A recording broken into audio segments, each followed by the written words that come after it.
Good morning. Welcome to the program. It's a beautiful 7th day of July 2025. This is Good Morning Kenya on KBC Channel 1. My name is Victor Olo. Karibu sana to the program. From now until, yes, being a Monday, and today being the Sabasaba Day, all of us know what's really is happening across the country. 35 years ago today, members of the public took to the streets, that is in 1990, while fighting for multi-party democracy and so many things, change of constitution, etc., etc. That is what's happening. And I have to make it clear that it is not a public holiday. It's not a public holiday. It is just a commemoration of what happened 35 years ago. Yesterday, CS Labour, Godfrey Ruku, said that all public servants must be at work. And that is why we are here. So if you're a public servant, please make sure that you go to work. Even if you're not a public servant, go to work. It's not a public holiday. Go to work. All right? All right. Welcome to the program. We'll be taking a look at so many things. Of course, also taking a look at what's in the newspapers later on. And also getting to the discussion, I want to talk about strengthening democracy in the country, even as we take a look at what really happened 35 years ago, what we've achieved as a nation, and why we needed to do more to achieve what we haven't achieved this far. So Robert Alai, who is a member of County Assembly, Nairobi County, representing the great people of Kileleshwa Ward, is here in studio. Mheshimiwa, good morning. Good morning, Victor. Good to see you. Asante sana, thank you. It's been a while since you sat on this set. Yeah, Right? It's been a while. It's a very long while. How is Kenya doing? I think Kenya is doing well. It can be better, but I think that we are, facing a lot of challenges here and there. Yeah. But as a country, we have to remain one, because we have a lot of challenges, and I believe that there are ways of resolving it. Maybe we have not found the perfect way. Yeah. But the Project Kenya is going on well. I love the word, the Project Kenya. Yeah. Going on well. Yes. As a member of County Assembly, you're a legislator. Yes. And a lot of Kenyans will always say that legislation, when it comes to some of these policies that we're having as a country, perhaps are not, making it so easy for Wanjiku to operate freely. What do you think of that? No, I think it needs to be very specific, because you have the national legislations, and now the counties, and county legislations are also now not bylaws. They're actually laws of acts of law. Yeah. And when you go to the various counties, Nairobi City County being having the second biggest parliament after the National Assembly, with 124 members. I think there are a lot of challenges we are facing as a capital city, in terms of governance, and it's also in terms of separation of powers between the executive and the assembly. And I think that the bill which was signed by the president recently is going to give the assemblies autonomy, so that we can implement some of the programs. We have not been able to implement some of the programs because of that lack of autonomy. That everything we do, we have to consult the governor, or the office of the county treasury, or the county finance, and so on. So I think some of the things, if you let the assembly run its accounts, run its own budget, there are some of the things which we can oversight properly and ensure that they are properly implemented. Because if you don't give the assemblies autonomy, nothing much is going to be implemented by the executives in the 47 counties. All right. We'll get into that. All right. So Daniel Juma Mondi, who is the CEO of Global Peace Foundation, will also join us shortly, as well as His Excellency Dr. Ali Mali Mohamud, who is the Deputy Governor of Mandera County. It's crazy across the city, I have to admit. Getting into this place is not easy. Roads blocked almost everywhere, getting into the CBD. But I think that is our own making, because when you give that leeway, we all know what really happened last week. And this time around, the security officers are not taking any chances while that is concerned. We talked about recovery last week, and many business owners, Mwesh, you are representing the great people generally of Nairobi. Yes. You feel the pinch, the pain, and the cries, of business people in the city. So much I would say that roads are blocked and there's no movement into the CBD. There's a reason for that. Yes. And last week, the maandamano we had, the destruction of property, the looting, many people have not yet recovered to date. Yeah. You know, and this is what we were talking about in the press conference we had with the various MCAs, close to more than 40 MCAs yesterday. And we highlighted that it is very unfair to the small business traders that somebody who has a stock of 1 million, 2 million shillings has to put a metal grill worth 200, 300,000 just to stop people from looting their businesses. It is not fair to these business people that they have to spend so much ensuring that their businesses are not looted. You know, people are facing a hard time. The extra money they are putting up for reinforced steel and concrete and so on to ensure that nobody gets into their shops can be spent elsewhere. They can spend it on their education, on the medications and on transport to work and so on, or even on adding their stock. So I found it very absurd that, you know, as a Nairobi City County, the challenge you are facing today is that the city, the CBD especially, is facing the brunt, is facing the risk that it is being destroyed. Every project we put up, you remember the governor just installed some of the good, you know, dustbins all over the city. And in 2 days, they were all destroyed. In 2 days, they were all destroyed. You know, the concrete, you know, the slabs and so on, the pavement. If you walked in the CBD that day after the 25th, you would see that some of the plants were even uprooted. So I think it's a huge destruction. You know, shops along Kimathi Street, Moi Avenue, Ronald Gala, Tomboya, and so on, were completely destroyed. There's a friend of mine who is a pilot, Dominic Mugambi. And Dominic Mugambi has a computer shop, you know, along Kenyatta Avenue. It was destroyed and goods worth close to 8 million shillings, you know, looted. And you know, so it's very unfair to these traders because you can feel that this guy is just trying to pay some loans he took, and now that the whole stock has been destroyed, there's nothing much he can do. So it's all for the good reason that we experience what's happening. But I think a lot needs to be done because when the CS said that people should come to work, I have to admit that I'm a victim of today's operation. You show your badge, you know, tell them where you're going to, but they're still adamant. I think for all the good reasons, if there is a reason why somebody has introduced or herself, then they should be let to go to work, or anybody who is willing to go to work. Okay, so let me take you through the front page of the local newspapers very fast. Police, medics, and lawyers, that's the front page of the Star newspaper. This is what I have on the front page of the Star newspaper. The front page says that police, medics, and lawyers fuel insurance claims fraud. That is what I have on the front page of the Star newspaper. That police, medics, and lawyers fuel insurance claims fraud. There's, it says that crooked officers part of syndicate swindling firms out of billions of shillings. This is what I have here. Crooked officers part of syndicate swindling firms out of billions. And that story is totally detailed there for you on page 4 and 5 of the Star newspaper. Propaganda, Ruto says, of 1.2 billion shillings State House Church. That is what is here. Propaganda, Ruto says, of 1.2 billion shillings State House Church. The president actually answered his critics who said that the president is constructing a church worth 1.2 billion shillings in State House, and many people said that's a public land.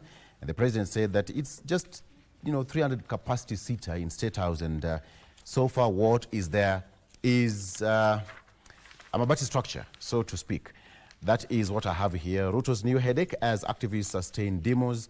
Mobilization has gained momentum, spearheaded by anonymous accounts. That is what is here. Thugs storm KHCR as malls, schools close over protests.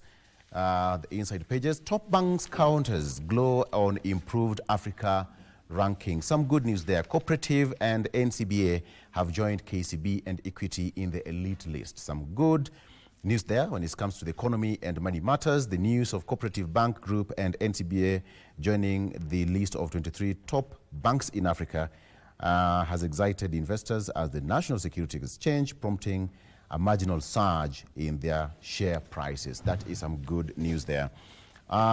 Still continuing the inner pages of the Star newspaper. Before I go to the next page, police, doctors, and lawyers fuel insurance claims fraud. That is what's on the inner pages of the Star newspaper. Fake claims, losses in numbers. Insurance fraud cases rose by 45% in Q1 to 55 from 38, same period in 2024. That's according to IRA. The amount lost to insurance fraud globally is around $80 billion, or you can relate to or translate to 4% of all the claims filed. In Kenya, insurance fraud caused firms 8 to 10% of total premiums annually. That's according to AKI. And now firms rejected 658 million shillings in claims in the first quarter of 2025. Of the 500 fraud cases flagged last year, fewer than 50 reached court and fewer than 10 ended in conviction. And last but not least, that the counties with rampant insurance fraud is Nairobi, Nakuru, Eldoret, and Machakos. And finally, 5 Toyota car models insurers resist Probox, Succeed, Sienta, Paso, and Toyota Porte. Yes, that's what is here. So that is just but a brief of what's happening around here. Daniel Jumogutu, Omondi, sorry, CEO Global Peace Foundation, joining us on set. CEO, good morning. Good morning, Victor. You're well? I'm well, thank you. Karibu sana. Sorry I came late. Accessing the city wasn't easy, you know. Yeah, but that's here. where we live. Yes. Karibu. Yes. Gentlemen, we have to give it up to the queen of the track, queens of the track. The ladies doing great jobs. Much as we have problems here, but some ladies are making it out there. Let's start with Kipyegon, Faith. The lady just broke her own world record. That is crazy. Daniel. Amazing. I watched it live. Right.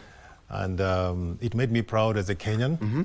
And as I watched Faith Kipyegon doing us proud there, I mean, if I had tears, they would have rolled down my eyes, because here you have a Kenyan who is doing all her best, you know, against all odds. Yes.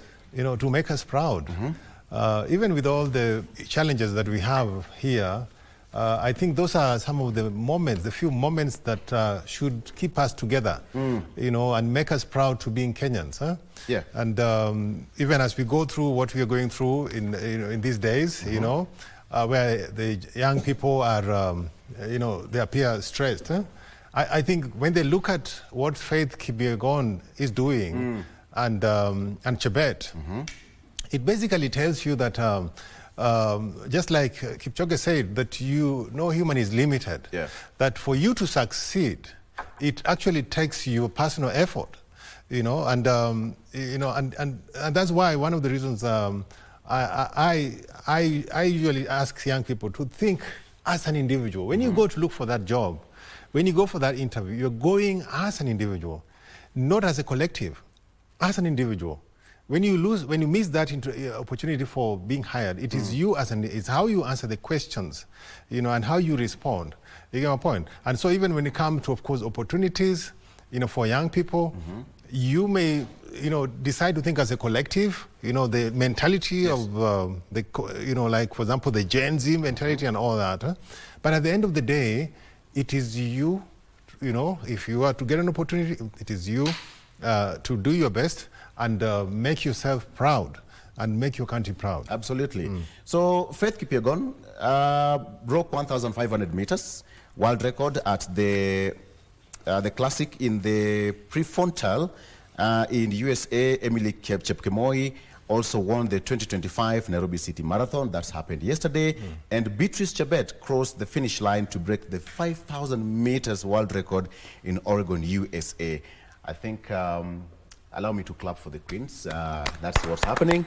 Thank you so much for making us proud. Robert, you just have to put your word there. I mean, You know, yeah, you know, I was very impressed by Kate. Yes. You know, not only did she break her own record, but she came back after trying to break, you know, the record of the 4-minute mark, you know, running under 4 minutes. Yes.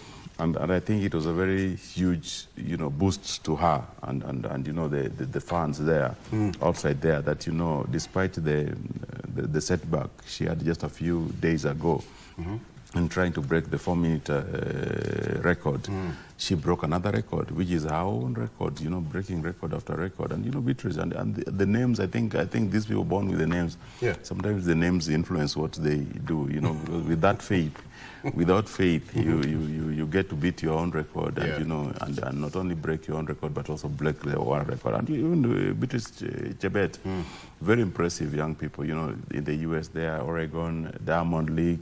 It is a very big boost. I wish that, you know, we would there you have it. In Talanta Stadium, one of the things you have to put outside there. Robert, look at that amazing power, the finishing power that lady put there. I know the gap between her and number 2 and number 3. Yes. This is embarrassing, to say the least. They really did great, you know. That is amazing. You know, it was amazing. That is amazing. You know, yeah, as you correctly put it, without faith, you cannot do anything. I think it's written in the Bible that faith is enough to move mountains. Yes. So that's out there. There you have it. Robert, continue. Yeah, so I think it's a very big boost, and also the morale of the country. These young athletes have continued for very many generations to influence the country, to inspire the country, even when we are down low. I think that is only be fair that some of them get proper recognitions, not only on the national stage, but also in some monuments. You know, even today we were trying to rename some of the roads, and we have recommended, you know, celebrating some of the artists, some of the athletes when they're still alive. I don't think that it's fair to name some of these major projects after athletes. Even Talanta Stadium, why shouldn't we give it a name of one of the athletes? You know, why do you have it Lalanda? You're a member of County Assembly. That's something you should put on the table there. And you know, for that national project, they'll do it at national level, renaming. But I think it's something that we have recommended, that don't wait until some of this... to give them flowers. Yes. Kudos to the ladies, and that really happened out there. They represented our country pretty fine. So what's on the front page of the Daily Nation? Daily Nation, I think I'm trying to study the psychology of the editors here. You know, Sabas, don't kill our sons, police and medics. So it's a very balanced newsroom output there. That there's one focused on Sabasaba, there's one focused on the plight of the mothers, and there's also one focused on the insurance fraud claims under SHA. So Nation has the photo of the... Okay, just raise it up a bit. So the camera. The photo of the I think the initial Sabasaba in 1990. Yeah, that's the old photo. Martin Shikuku, you know, James Orengo, and so on. And you know, on top of the famous Ford pickup. Yeah, this is how politicians used to campaign. So it is not 35 years ago. No, 35 years ago. It was very hard to get a politician with a 4x4. With a 4x4 in a sunroof. This is how it used to be. It used to be the small cars. You know, I think the most expensive cars they used to buy, the saloon cars. You know, the small Volvos and the Mercedes Benz. The 1200 Datsun and all the Datsuns and all. So, but when you come back to when you just go back, look at that photo. I mean, that photo is deliberately put there in black and white. Yes. It definitely takes us back to 35 years ago. Yeah. What does it really show you as, you know, as a publisher, as a person who is also, as a creative, what does it really show you when you look at this photo today, what's happening today, and going back down memory lane 35 years ago, what they really fought for, as you look at that picture? I think they had fought for freedoms, you know, in this country. Cannot be ignored, and especially this photo. But you know, the imagery, I was just looking at the two thumbs, which was the Ford Victory Salute, the Ford Sign Salute. And now the young people, the current Gen Zs who are trying to... The comparison. Because the two finger is not cool anymore. People are now focused on, you know, if you put a two finger, people say it's two thumb. So they want to, they think that the image for the struggle or for the fight. That is Martin Shikuku. Martin Shikuku, Martin Shikuku. I don't know who this one is, but it was very nice to meet yesterday, Suba Churchill. Ah, great. Yes, Suba Churchill, you know, some of the big fighters. We have Odoro Ngwen in the ODM office as the executive director. Yeah, we have some of the luminaries who are behind this thing, you know. So it's not been an easy journey. Yeah. And I don't think that anybody should expect it to be easy. It is not very easy to fight for some of these rights people are clamoring for. But I think that we need to recognize that we have a country to protect. And even if we do that, we need to safely do that without destroying property and losing lives. And I think that's what the police is trying to protect today. Absolutely. I think the police doesn't want a situation where the country degenerates to an extent where they now cannot control anything. Deputy Governor of Mandera County, that is Dr. His Excellency Dr. Ali Mali Mohamud. Mheshimiwa, thank you for joining us. Thank you. Karibu sana. You really struggled to get to studio today. It was tough. Was it easy? All inbound traffic is really blocked. Right. Yeah. Yes. But all in all, we are here. Yes. Okay. Because we're just doing the introduction part of it. Whatever we're facing the country, we are according to the Daily Nation again. You can take us back down memory lane. 35 years ago. I don't know where were you way back then. And if you can just give us a clear picture of what happened that day, going to Kamkunji and all that, what do you really make a comparison? The Daily Nation has given a very clear comparison, the Gen Z today and the Gen Z of then, back in the day. Well, some of us were still in high school, but it was a momentous time for Kenya. It's a time... Kenya, in a nutshell, had a number of reforms, including the gain of independence, the Sabasaba, and of course the recent Gen Z.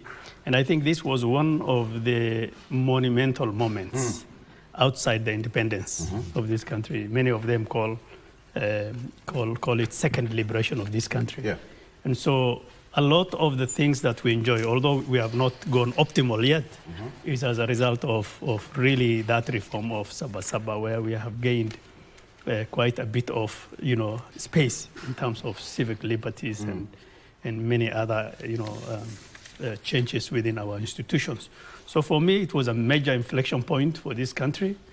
A lot of the things we realize now in terms of our political space, democratic space, have been gained at that time. But essentially, we have a very long way to go. Long way to go because, as symbolized by Gen Z movements and the many other small uprisings here and there, it clearly indicates that we have a long way to go. Yes. Okay.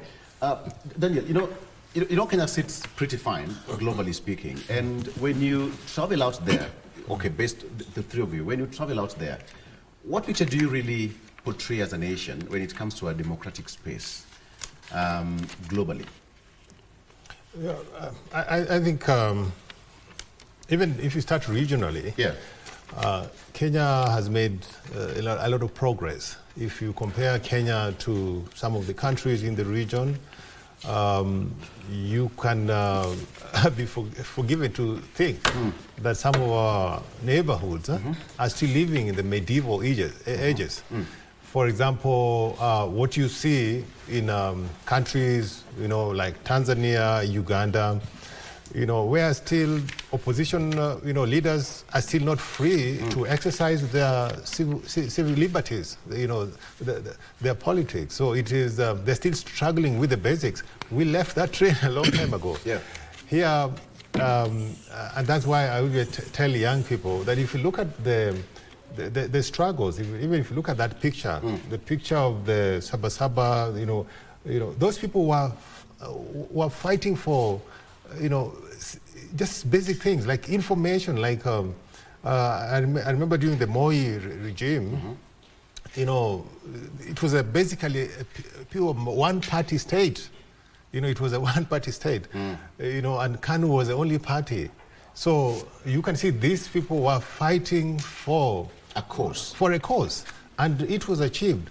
And historically, people have been fighting for causes. Even before that, before colonialism, we had people, our ancestors, fighting, running away from slavery, running away from being a slave taken to Oman and all that. So sometimes when I go to Zanzibar and I look at the slave museum, I tell young people, look, our ancestors were fighting bigger wars. they were fighting big wars. They were being enslaved. They were being chased down like chicken to be sold abroad. So I can say that Kenya has made progress. We have made a lot of progress regionally. We are still considered a huge economy. However, the media sometimes, of course, portrays as sometimes negatively. However, even from the West, they look at Kenya as a beacon of democracy, a beacon of freedom, and this freedom, of course, was hard fought for. And when you see what the Gen Zs are doing here, what they did last year, that cannot happen in other neighboring countries. So my advice, especially to the young people, you have the freedoms that our ancestors fought for, our peers fought for, but let's protect that freedom. Protect that freedom. Our government, the current president may have these challenges, and everybody has their challenges. However, I think, in terms of even we say last year when he had, after the Gen Z, protest, when he decided to fire the whole cabinet, and when he invited the Gen Zs to come and let's have a discussion, and they said we are leaderless. I think we have a president who is willing to sit down and have a conversation. A president who is willing to reach out to the opposition and form now what Lai is calling the broad-based government. So I think some of these things were not possible before. So what we need to do is let's count our gains and let's protect them. But then on the other hand, I think we are making progress in terms of police, police training. We need a lot of police training. And I think our police are learning that when you're dealing with these masses, you need to learn how to manage the crowds. And this has been a problem with previous demonstrations, previous protests. Whereas Article 37 of the Constitution says we are free to protest. But sometimes when you see the way sometimes the police also, like when I was coming here, they've already closed the road. Now when you close the road, and I understand why they're doing it, I can see people already starting to ask them, why are you blocking the road? Why are you doing it? So, I understand it's a difficult work for the police. So they must find that balance. How do you protect lives under the same property, and at the same time allow those who are coming to work, go to work without interference? That's really happening. And, Robert, when you look at the democratic space that we are enjoying right now, gentlemen, 35 years ago, when we look at the cause that our forefathers fought for, I mean, the older generation, the Martin Shikukus of this world, the Dingas of this, they had a cause they are fighting for. But what's the difference between what we are fighting for today and what was there pre-new constitution? I think is the challenge when this, because you're fighting for the multipartism in this instance, the ability to express ourselves, to enjoy more freedoms, detention without trial and things like that. But I think that when you have gained those freedoms, we are now going ahead and fighting for other freedoms. The Gen Zs are now claiming that, they're fighting abductions. It's very interesting that, the national conversation has been elevated to more complex issues which cannot be solved by one brush of the paint, because I don't believe that abductions or extrajudicial killings or so it's a uniquely Kenyan problem, even the regional context. I think it's a governance problem on how to handle, especially when you have a young country like Kenya enjoying more freedoms. The freedoms and the society we're living in is not very complex. We still have a major part of the population which is very poor. How do you ensure that you properly police them, you properly manage them? We need to have a more organized society in that regard. So when you compare, especially, and also, when my first foray in the region, I worked in Tanzania and DRC. And in Tanzania, when Mkapa was president and Kikwete was just joined, became the president in 2005, when I was still in Tanzania. And then later went into the DRC and was having the peacekeeping mission there.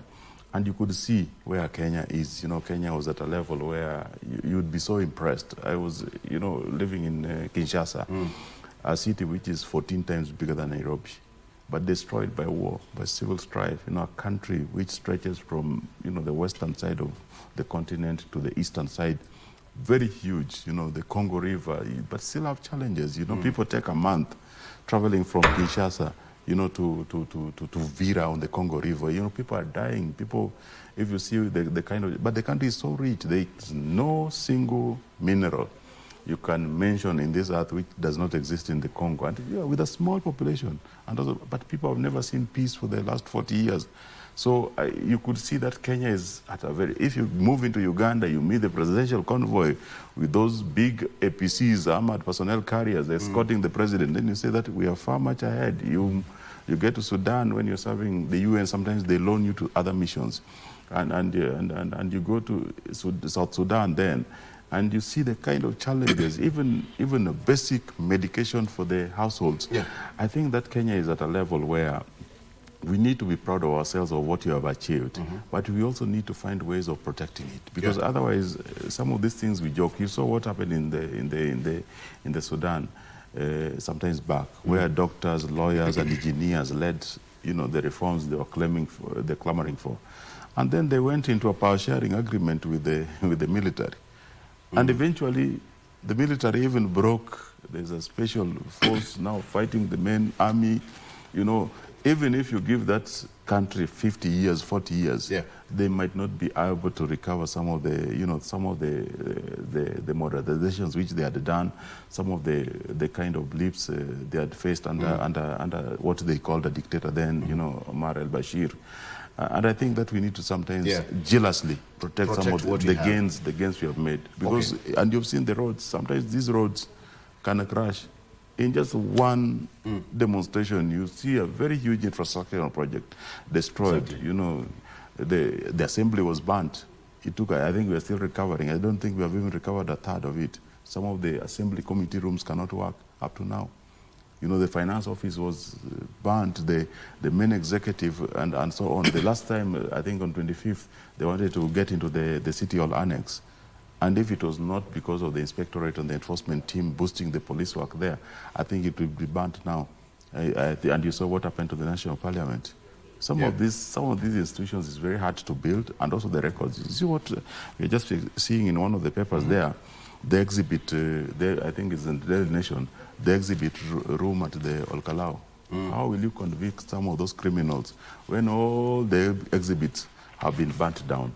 So I think that we need to jealously guard some of the gains we have made as a country, ensure that we don't destroy the country as we clamor for more. DJ, how is Mandera, basically? Oh, good. We're doing well. We don't have Gen Z protest. So things are okay there. All right. Yes. You know, Robert has given us a clear background of what we should protect, basically, the democratic space that we are enjoying as a nation. You know, when you look at, not even before Sabasaba, there was a course as to why the older ladies and gentlemen, what they were fighting for, and today we are enjoying. Is the current generation fighting for something? I think that is a very pertinent question. We were fighting all of the reforms, the three reforms we have talked about: independence, Sabasaba, Gen Zs. Were all fighting for something, each one of them, but slightly different. In the sense that during independence, we were fighting for decolonization, land reforms, rights, and all those things. When it comes to, so President Moi, and of course Kenyatta before him, there was some sort of dictatorship. There are some good things.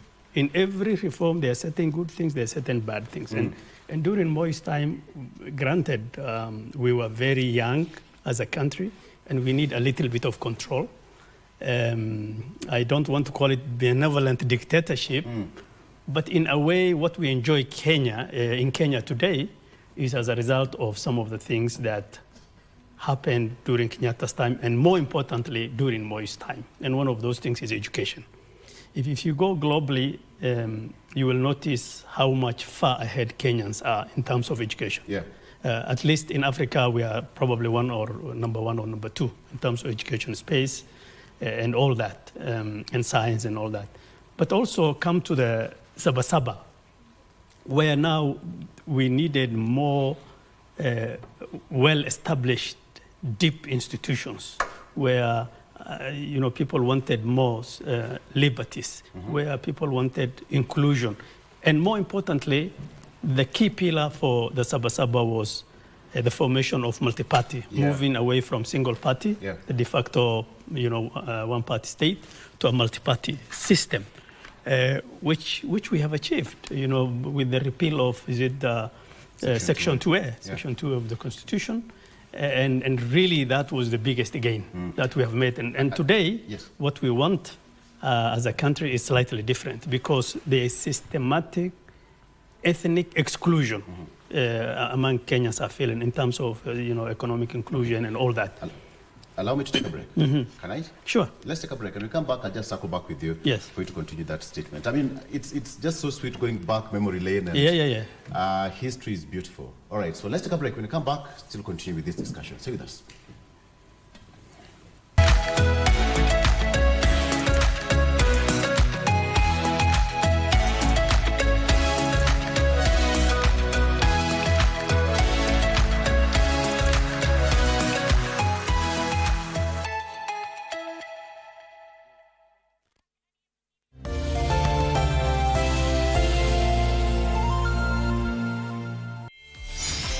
Hello, fabulous ladies. Welcome to the talk show that's all about sisterhood, empowerment, and unfiltered conversation. We will be focusing on women. We believe in women. We are really changing. We are creating a safe space for women to connect, thrive, and share. Just because you're a woman on a bike, you're labeled in a certain way. It's not just a talk show, it's a movement. When they are standing, we need to stand out. From heartwarming tales to hilarious adventures. They could ask me, Catherine, why are you learning? We are turning the spotlight on women who are breaking barriers in the individual fields. You have to have a vision. You are the leaders of Kenya today. Keeping it honest and relatable. Mental health is real. Yes. Where there is no communication, there is no relationship. Join the sisterhood on KBC TV for Dada's show. Got the fear of missing out? Want to keep up with all the latest entertainment news and latest celebrity gossip? From the latest rumors to popping events to the newest fashion trends, here is where you get all the tea or juice when it comes to entertainment, and you get it served on time. All that and so much more on Grapevine every single Monday only on KBC Channel 1. Remember, if you did not see it on Grapevine, then it most probably never happened.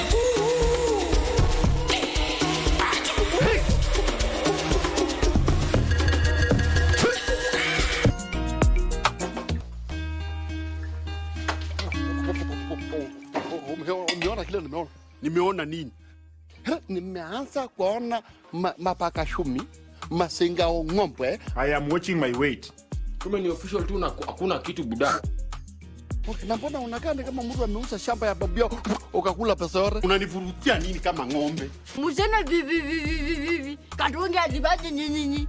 Wewe, kuna mtu amekuja akakula ndio akaileta hapa. Hivi ni sawa kweli? Vitimbi hotel iko na pepo. Nasema mimi ni pastor. Na nasema nimekuja unakuta unatengeleza. Kutoa mapepo kwa hotel.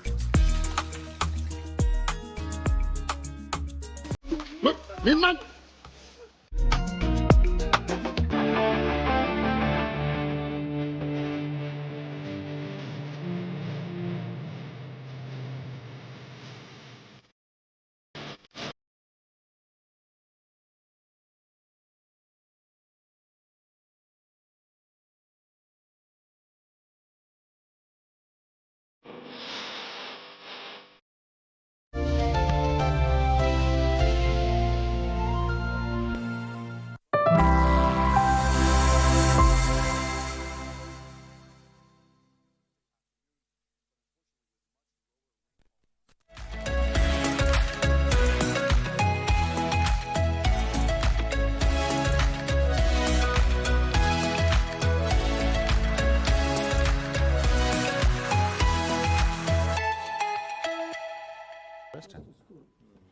All right, welcome back. Okay. All right, so DG, your mic was on before you took a break. Yes, so Victor, what we said is that we have gone through 3 levels of reforms. The first one was basically we were pushing for independence, we were pushing for economic reforms and all that. And once we gained that, then we came forward and of course with a president that came from colonial times, who sometimes most of them continue to think like the colonial governments so that they can continue with the government, ended up becoming a dictator of sorts. But the difference is that at least Moi's time we had a very well expanded educational opportunities for this country. But what we were fighting, the biggest problem was the one-party system, the de facto one-party state, which really, if you dissented, you are criminalized. And so there was that general movement, and that's how we ended up with Sabasaba. So Sabasaba, what it has given to Kenya today is multi-party system, which now has given us the democratic space, the institutions we have, and all these things. But 35 years later, a lot of the aspirations of the Sabasaba movement has not been achieved. However, did we achieve something? Yes, we achieved a lot of things. We got the constitution of 2010. We had a transition from the one party, KANU to NAC to multi-party system. We have expanded our institutions. A lot of things have happened, but the people have not still, especially the younger generation, have not felt their government. But where's the gap? And the gap is really, economics. Civic education or something? Civic education, economics, suppression of expression in a way. So a lot of the things that were there then are still here with us. And of course, I agree with my colleague Daniel that we have gained so much as a country, and that is out there in plain sight. But there are very important fundamental things that have led, a lot of uprisings across, like you said, globally, across the continent of Africa. Tunisia, what happened? It was the youth. Hong Kong, similar things. South Africa recently, in 2015, I think it was the school fees protest. But one small thing triggers these protests, and then it expands into other things. For example, in our case, it was just the finance bill, the tax on bread and fuel and things like that. Now it started, all the other things that people were feeling now has tried to come out to give momentum to these kind of protests. For example, ethnic exclusion in jobs, in the corruption, police brutality, all these things now are giving a lot of energy to the protest. And I think that is where we need now to look at. We have tried a lot of things, including police reform. Somehow it's not working. We have tried to fight corruption for many years, even before, even during Moi's time, in a way. We have tried to improve that. It's not really where it is supposed to be. In fact, with the coming of devolution, maybe it has expanded. And the other thing we have gained in this country because of Sabasaba is the devolved government, which Kenyans are really enjoying, where a lot of services now are far much provided at the grassroots level than when we were centralized. So these gains are very huge, and some of them we got them over a period of time. They were building on each other. Now, we can lose all these things in a matter of a second. Everything can go, just disappear like that. I have an analogy from Somalia. When Siad Barre was the president, there was similar movement. Of course, he was removed by some sort of guys who were armed. But those guys, after Siad Barre was chased, asked themselves, so what? So when people asked them, they said, all our agenda was just to get rid of Siad Barre. We never even asked who will take over thereafter. Now, that is what's happening in this country right now. The president said the other day that, so you say Ruto must go where? And what happens after that? Really, do we have a plan for that? If that happens, we are not hoping that will happen, but what if it happens? So what? We will go into an anarchy, the Somali way, or the Tunisia way, or the many other way. So our young boys and girls out there, while they are right in terms of pushing for reforms, in terms of pushing for changes, in terms of better policing, culture. Again, they must understand that we are at the age of going into an anarchy, like Sudan is right now, like Congo is, and many other countries that are struggling. From where we are as tigers and the leaders of African continent. Yeah. So I think protests are right, and they should do so peacefully. Right. Unfortunately, Victor, is that there are certain groups of people who are pseudo-liberal activists, like this group of the recently founded party. What is it called? Democratic something? The one for Wamunyoro. DCP. DCP. There's this group now. Whenever the Gen Zs, and Gen Zs generally are very peaceful from the beginning. They are generally, of course, as you have said, decentralized, and they say they are leaderless. But at some point, if this movement has to give us some outcome, and they have to give us some institutional outcome, there has to be some cohesion and some leadership. You can't just remain leaderless, decentralized. You don't know who you're talking to, and then you have this massive impact on the country, toppling an entire government, and then suddenly everybody is just a leader. So this is not sustainable. Okay. When you look at, thank you for that, DG, but how do we harness this democratic space that we are enjoying today, Daniel? Because the gains that we've made, the DJ said that it's been just a small spark and it's all gone. So how do we harness it? Because it seems that we are really enjoying that space so much. Absolutely. So just like the DG says, these gains are there, we've made them, and they're very fragile, very fragile. And so it's very easy, just like he said about what led us to here today, 25th of June 2024, when these young people were protesting against the finance bill. And at that time, and this is one of the reasons why I think we need to cultivate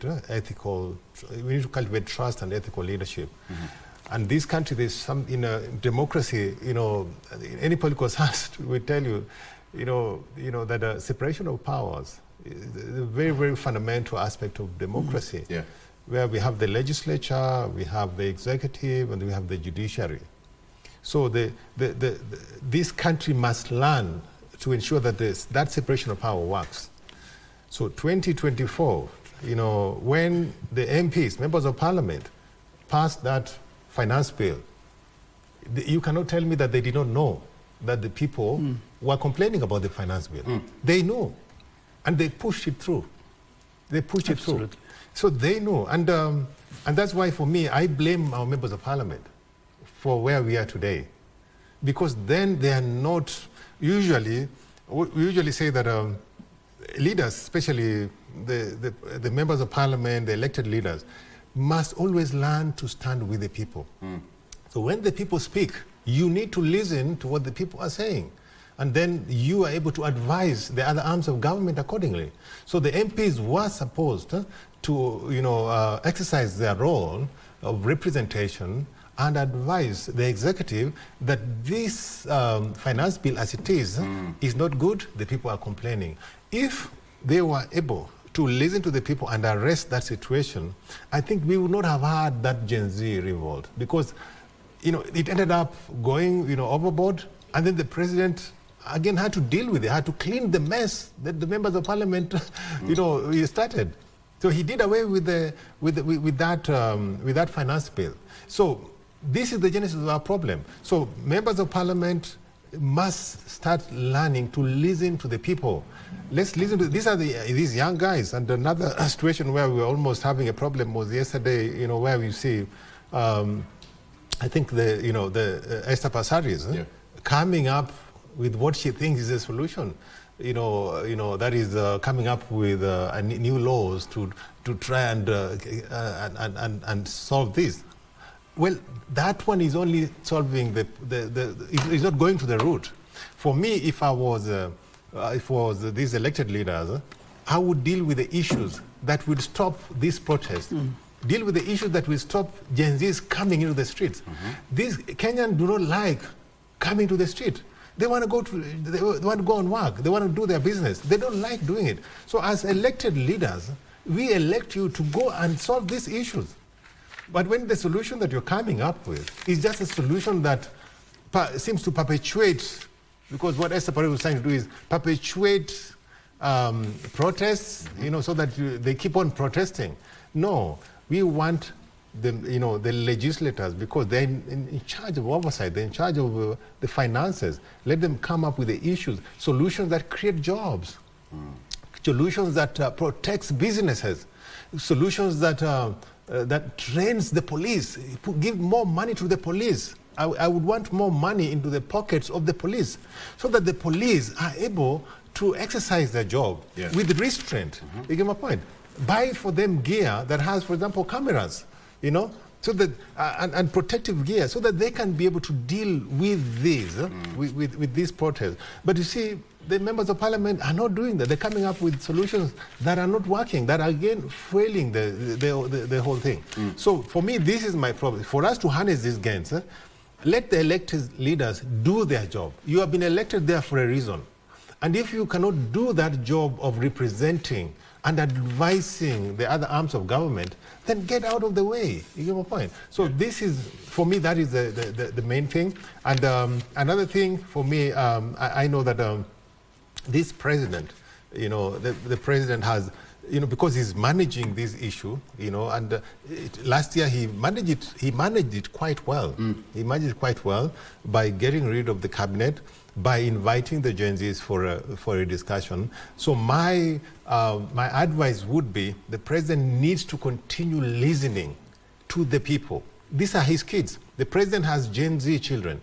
I have Gen Z children. All of us have Gen Z children. These are our kids. They're not going away anywhere soon. So we have to come up with solutions that invite these people to the table. Let's have a discussion, with them, and let them see the bigger picture. Once these young people see the bigger picture, and you are able to grow the economy where they can get jobs, where they can get busy creating, or doing their businesses, I can tell you, they will not have a reason to go to the streets. But who is there to teach them? Because the civic education that is supposed to be given to teach them the democratic processes of building a nation is what probably is lacking. Someone finishes Form 4 or campus and, they're left to go out there to the universe. And after that, what now happens? I think we need to start with the family. Yeah. Yes, the family. All of us need to talk to our kids. I left my Gen Zs in the house. I told them, stay in the house. You understand? And I expect, as a parent, that they will listen to me. So all Kenyan parents have a responsibility. If your kids have no compelling reason to go out in the streets today, you have a reason. If you leave your kids to go, ask them, why are you going to the street and how is it going to solve the issue? I know that, what they had last week was the 25th, commemoration of the 25th June. But Sabasaba is a different issue. It's a completely different issue. And Raila Odinga said he wants to they go to Kamukunji. You understand? So they have no reason, basically, to, again, use Sabasaba as another, already their voices were heard on 25th. Yeah. So let's give the government a chance to deal with the issues that they have raised. The killing of Alberto Juang, I'm sure it is being handled by IPOA. And the extrajudicial killings. I think the government needs to deal with these issues, and I'm sure something is being done. And that's why we have this institution in place. There's something in politics called political equilibrium. That in a society, you will never have everything that you want, that there will always be challenges. Yeah. But the reason we have this institution, the reason we have parliament, the reason we have leaders like Alai, is because they are there to deal with these issues. So let's give them a chance to deal with these issues. And if they fail to deal with the issues, then we can come back and say, you failed to do with these issues, and so we are going to do this again. Great. Robert, when you listen to the two gentlemen, and of course this one also goes back to you, DG, the effective and efficient institutions that entrusted by the Constitution or Wanjiku has given the mandate to articulate some of these legislations on their behalf, do you think you're doing your best? I think we're doing our best. And I think that the challenge now is not that the politicians are not listening, because we are all politicians, the governors, the presidents, the MPs, the MCAs, and so on, the senators and so on. We are all politicians. I don't think that we are not listening. The challenge is that we have made protest very cool. Okay. It is very cool now. It is, and it's very commercially available. If you saw the figures last year, and it's available online from the donors themselves, that in a period of 4 months pre the June 25th, 2024 protest, the country received to the civil society $2.3 million. It is not a joke. That is not a joke. It's a lot of money for a protest. And if you see now, tell me, in all this clamor, and in fact the leadership, Boniface Mwangi and so on and others, have come out and say that, you know, they are the leaders of the protest. How are they leaders and they're not Gen Zs? Because I thought this is a Gen Z protest. How are they leaders? And you know, we need to ask hard questions to these people. We are pushing the president to the wall. He is the only person. It's like no MP is being asked this question. It's like no MC. In fact, I want some of the questions to come to me in regards to Nairobi and so on. I want some of the questions to go to others so that we also devolve the questions. Yeah. You see? But the challenge now is that the protests are very cool. So the activists have hijacked it. And everybody who wants to be a political leader now finds it is very easy to go with the Gen Z and be popular without articulating any issue, any policy, any reform, any kind of development you want to put across in the society. Some of them are going to be only popular just because, you know, what you are going to develop here is a cult of personalities. Yeah. So now we have two personalities. We have the president and we have Gachagua here. Some of the people are going to be elected just because they attacked Ruto. Some of the people are going to be elected just because they supported Ruto. And you have to go, the moment that these people get into the office, you're going to have another challenge because they got into office not because they could perform anything, but because they hated or supported Ruto, because they hated or supported Gachagua. The protests are a big menace to this country. And I think that what Pasari is doing, the matter might be wrong, but we need to limit whatever we can. You know, not everything is good without a limit. Even if you drink too much water, at some point, it is going to hurt you. Even if you bring too much alcohol, it is going to hurt you. But, you know, we need to consume something in moderation. Yeah. If the protest, if the freedoms are going to be hurting us, then the country needs to find ways of moderating the freedoms in such a way that the society can, and that's why I say that the Kenyan kind of situation is that, because now we have an amalgamation of the American and the British system of governance, you know, and the Kenyan kind of freedoms you enjoy, some of them, even the US does not. In the US, they hunted all the January 6 protesters, including the ones who came to Kenya. The Birmingham riots in the UK, everybody was hunted. Tell me one single person who has been jailed for the destruction at City Hall, for the destruction of Supreme Court last year, destruction at Parliament. Nobody is being held to account. I think it's very challenging that we have intimidated the police, that now the coolest thing is that a police officer coming to on camera and saying that, Mimi na support Gen Z. Because the work of the police is to stand between us and the bad guys. The referee. It is not a PR job. It's not a beauty contest. The police, they have been given, and you know, when police kill, we need to ask ourselves that what do we need to do to the police officers? When a police officer leaves the central police station armed with a gun, so if you get a situation where the only thing they needed to have done is to whip somebody, and you've given him a gun, and he doesn't have a whip, the gun itself is a very heavy one, AK-47 or the G3, you see?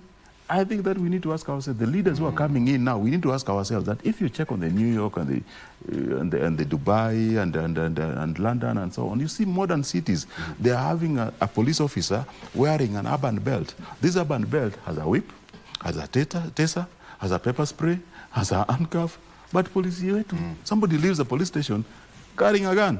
Then you ask you tell them, they see a criminal who is violent, they need to clap for them. You know, I think that we need to ask ourselves very hard questions. Some of them, we are blaming the wrong officers. And the biggest menace we are going to see today, the first victims... Say God forbid. God forbid. The first victims, in case this kind of, you know, revolutionaries and Gen Zs get to the first victims of the people who are leading the protest are going to the people who are cheering them on. Let's take a break. I want to serve you tea, Robert. You talked of moderation. Yeah. Let's talk with moderation. That is called Aristotle's rule of golden mean. Yes. That everything we do, we must do with moderation. Yes. So let's also debate with moderation. I want to serve you tea. That's a good one? Thank you, sir. That's Right very back. good.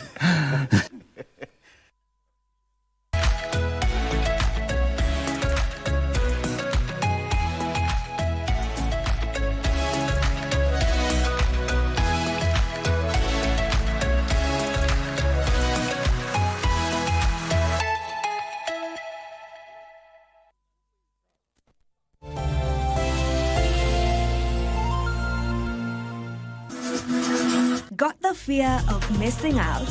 Want to keep up with all the latest entertainment news and latest celebrity gossip? From the latest rumors to popping events to the newest fashion trends, here is where you get all the tea or juice when it comes to entertainment, and you get it served on time.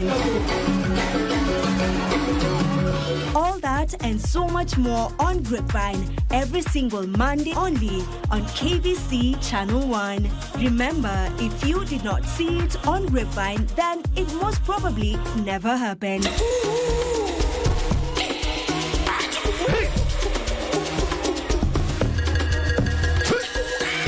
In a world where news is ever changing, staying informed is more important than ever. Join us every week on News Check, your go-to show for the latest in current affairs, breaking news and in-depth analysis. A warm welcome to KBC News Check. From politics to global events, we bring you content that matter to you. We're not just speaking about the governance and how we want to see it, but want to actually participate. Get your facts, hear from the experts, and really understand what is happening around you. We need to change our system first. You have to do the impossible to make sure the message is home. Stay ahead, stay informed, stay engaged. Will these people, everybody agree? Just listen to me. Let's give him a chance to clear the air. Catch News Check every Tuesday and Wednesday from 10 a.m. to 12 noon. Only on KBC Channel 1.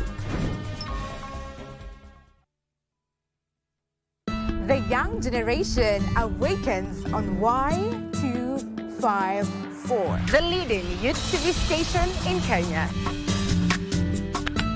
We treat you to current affairs, entrepreneurship, health, and human interest conversations. It's art, it's culture, Movies, gossip and trends, sports, drama. We bring you a vibe like no other, straight to your living room. To keep you informed, inspired, entertained, and most of all, refreshed. We are such a vibe. Y254. Imagine.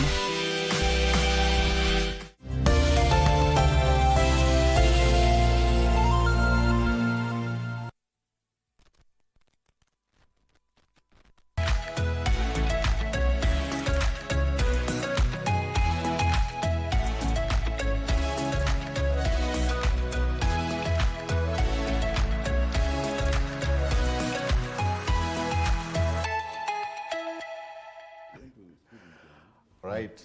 Okay, welcome back. And he thinks Kiambu. Okay, we're just having, it's coffee time. Gentlemen, karibu sana. Asante. Okay, so let's discuss this now. Let's talk about governance and democracy. DG, how do you distinguish the two?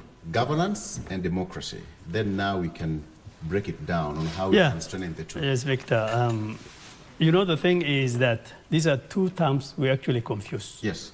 Even before democracy, we had some form of governance, you know, whatever form you call it, dictatorship or whatever. That was form of governance? Yes, yes. So with these movements and these reforms, agitation for reforms, we have gained some serious political space. Yeah. Got very good in terms of comparison to many other countries, got some space in terms of democracy. Now, this democracy comes with responsibility. It's not just I hand you something and it is all free. Like Robert has said, some people, while you exercise your democratic rights, you must also know that it comes with responsibility and that you have to act within certain limits. Yeah. And actually, that's where we are stretching in this country. unfortunately. We have said that we have given people an opportunity to protest peacefully. Now you go out and you vandalize properties and kill people. That is not democracy. That's not democracy. So what does the government have to do? As for the government, our response to protests and even these violent riots should not be the same way we responded to them during pre-democracy periods, because that's exactly what we're doing. What we're doing is that we're responding with brutality, with strength, with power. That should not be the case. What we need to do, our response has to be to respond to some of the key issues that these people are raising, the good protesters. So now we have good protesters and bad protesters, and that you should know, and you should know the difference. And the government also knows the difference.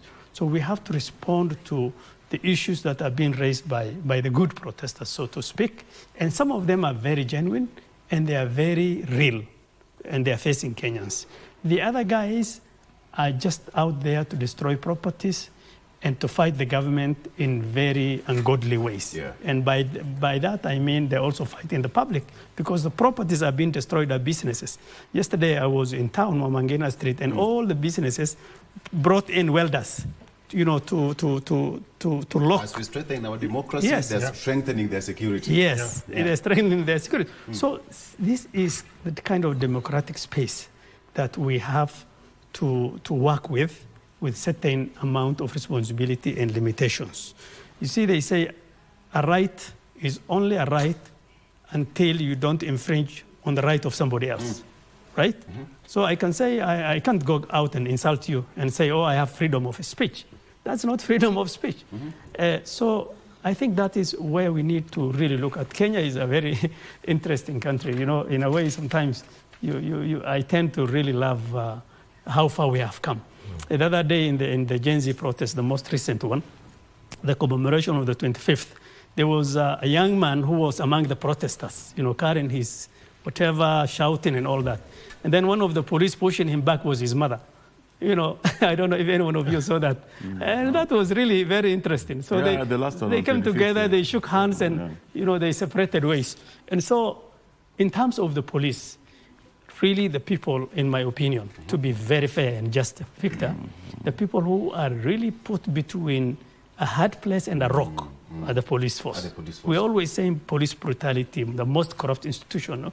All these things as a result of the way we manage our police force. And part of the reason is because, number one, their remuneration in terms of what they get as money is pathetic.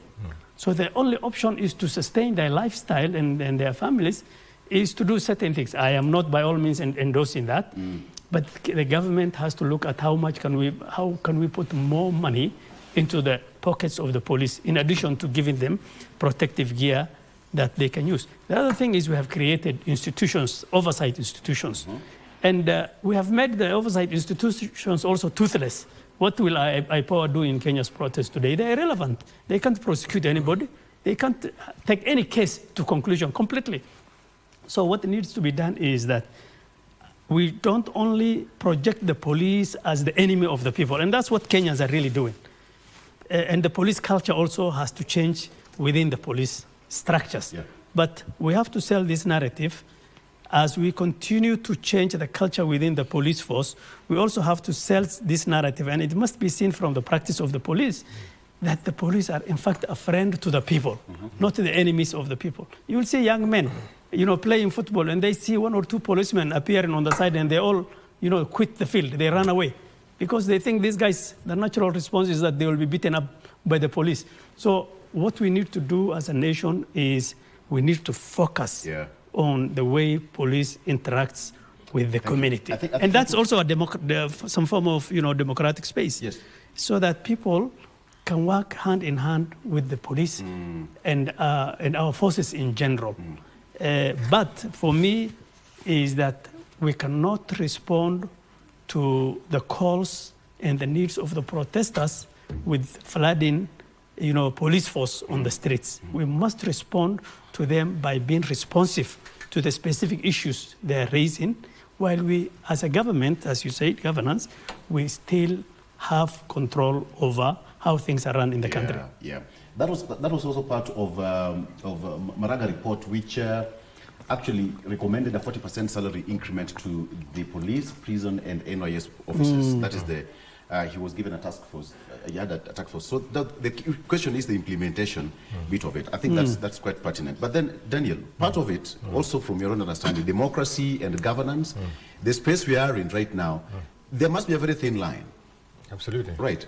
There's a thin line, and usually, like, and our politics, our politicians are always the same, and I also tried running for politics in 2019. So usually when you are from the outside, how was it?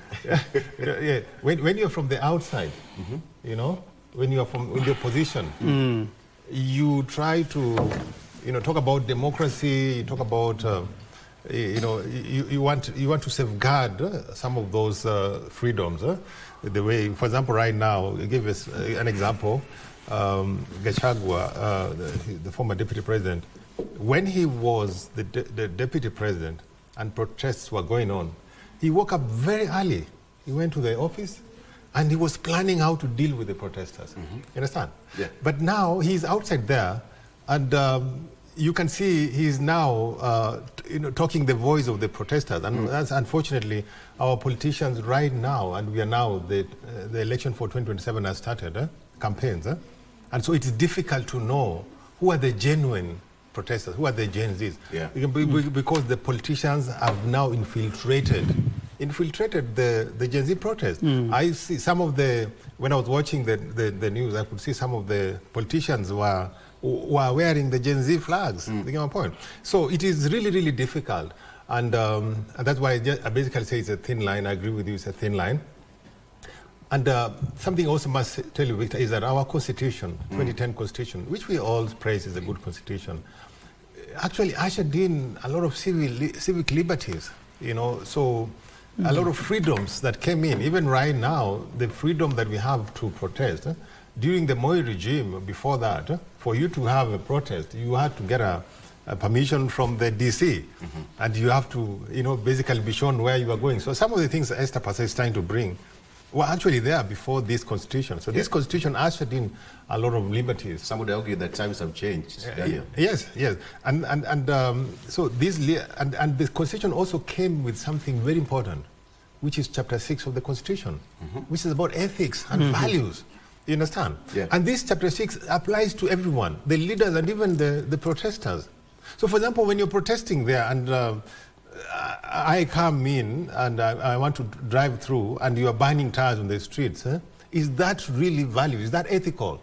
Am I the one you are protesting against? So even the protesters, as you protest, you must do it with civility, with ethics, with values, so that we believe that you're actually fighting for something. But if you are the one going to rob, you're breaking into a shop, then you are also breaking the Constitution, because the Constitution says everything we do must be within the chapter 6 of leadership and integrity.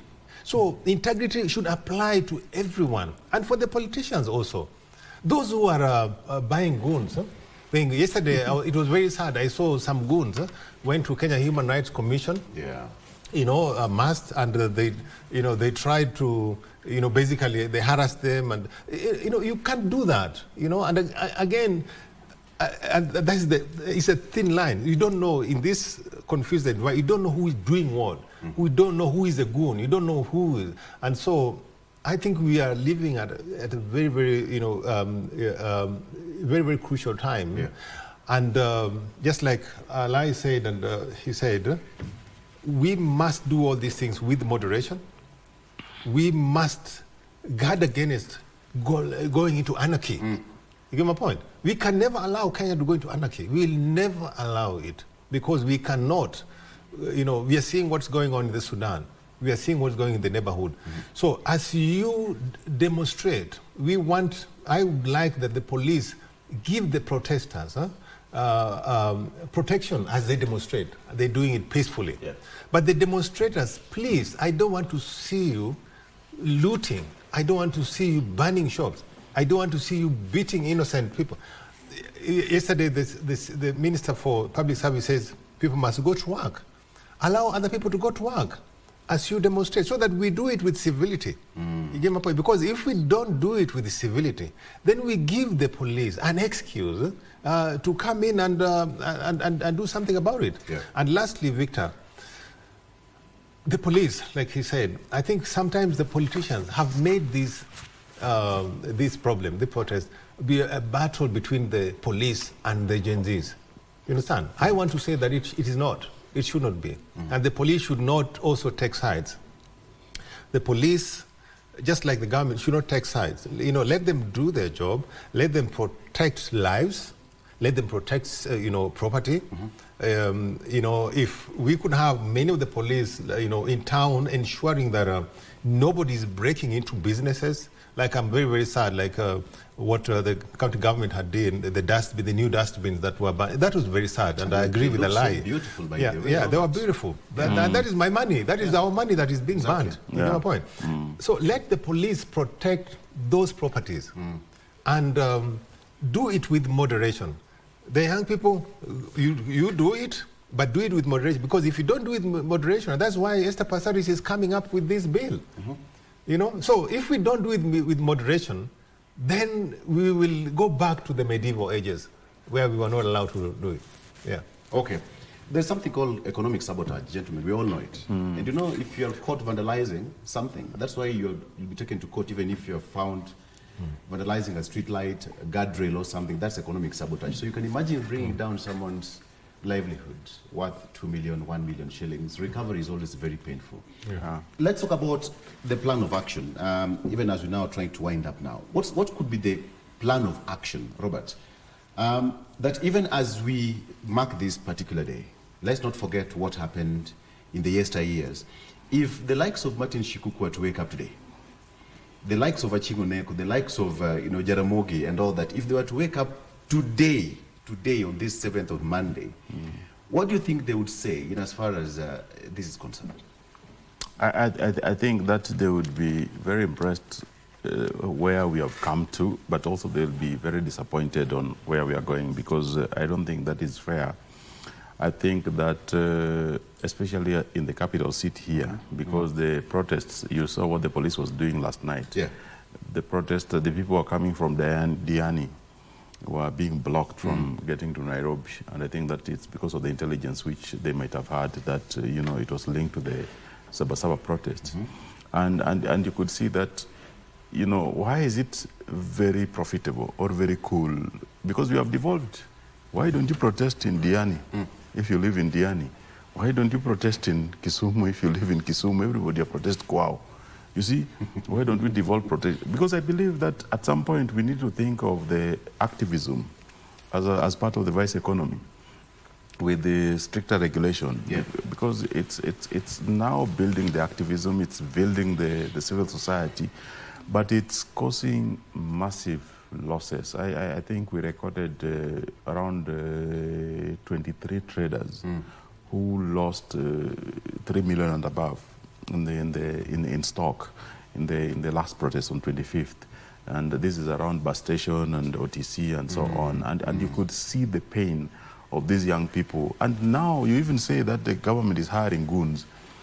If you go to Lodole Avenue today, Kimathi Street, Lodole Avenue, Tomboya, most of the shops, the phone shops and the computer shops there, they are being run by the Somali community. Yeah. If you attack 10 shops and they all belong to the Somali community, what would run into the minds of the Somalis? That we are being targeted. Even if you are not being targeted, because they have dominated this economic space. Yeah. You see, they are controlling the supply chain, and they know how to get these things in affordable, and Kenyans like it that way. They're getting it now cheaper than the Indians in Parkland and so on, and they're buying from them. And you attack those shops because the electronic shops are targeted because phones are easier to sell. Computers are easier to sell. So these young protesters, when they come to the city, they're looking for something to get away with. And you attack those shops. This Somali community, these young entrepreneurs from the community, will, the next time they see a protest, hire their own machinery. Yeah. Because the police has put an outer cordon out of the city, but they're not working in the CBD. Yeah, because also our policing ratio is still the gap there is a bit huge. So when that happens and you see people working with the rungus, people assume that the government has hired goons, but actually businessmen are coming to us. I think that the last time when I talked to Dominic, in fact there's a building there called Avenue House. Those businessmen all hired people to protect their businesses because the police was overwhelmed. Yeah. You remember the police at some point had to go to reinforce those who wanted to get into State House. They had to go to Ngara, this, and also mobility of the police. I think there's a challenge in acquiring police vehicles for sometimes now. I think that mobility has been a challenge, so they could not be able to cover both spaces in a good time. When these things are happening, and it's happening in the CBD, I think we are going to blame everybody else, but we need to realize that whatever, because you have demonstrated, I think it started with Albert Ojwang for this year, the major one, we did 25th. Today, are we going to demonstrate every week? So that we know that kuna siku, we reserve a day for demonstrations. Itakuwa na nenane pia, itakuwa 9-9, itakuwa 10-10. So it's not fair to this country. It's not fair for the development of this country. It's a very young country. And the very young country doesn't need too much politics, doesn't need too much activism. And I think at some point, if we are demonstrating against politicians, we have to sometimes demonstrate against the activists. All right. I want to take a quick break. But before we do that, when you take a break, when you come back, it's that popular segment, How to Make Kenya Great. But then, Daniel, in 2 minutes. So, if the older generation were to wake up today, again, the same question, what do you think they would speak? I don't know whether they would have the same vehicle, Robert, which was it called? That was it a Datsun or something? A Datsun. You can imagine them driving to Kamkunji today. What do you think would run through their mind based on what they fought for? I think the older generation, if they wake up today, they will, they will appreciate the gains that we have. Some of the freedoms we take for granted today were not, availed to them. They never had those freedoms. Yeah. And so they will, they will be, of course, be proud of the gains that we have today, but of course be disappointed by, just like I told you, some of these gains, some of these democratic gains are fragile. They'll be disappointed by the mistakes sometimes we make, and that will threaten the gains that where we've come from.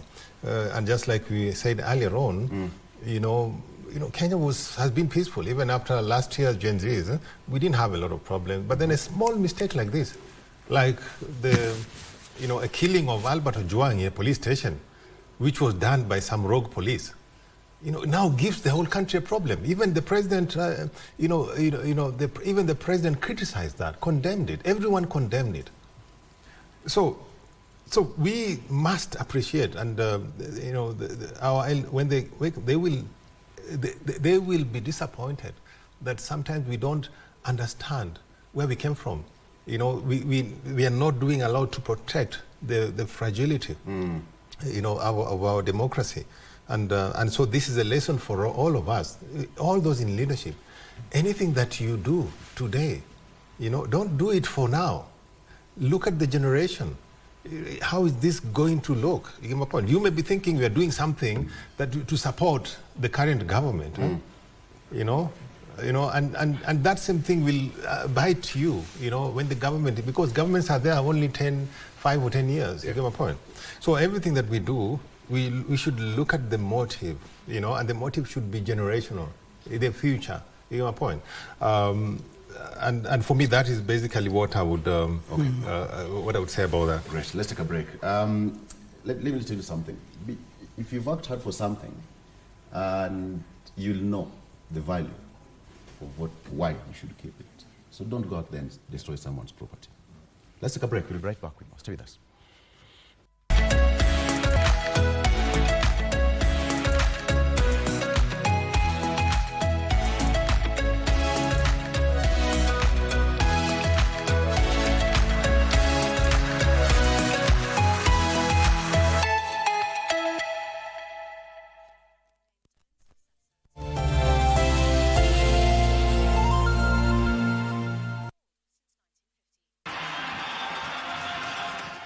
Lamin Camara with his first career goal. Ni muda wa kuhesabu kwa ajili ya kusherekea fasili na asili ya soka barani Afrika, ligi za ndani na magwiji wasiotambulika. Mangeni Alvin anaichanja ndani uzuri, David!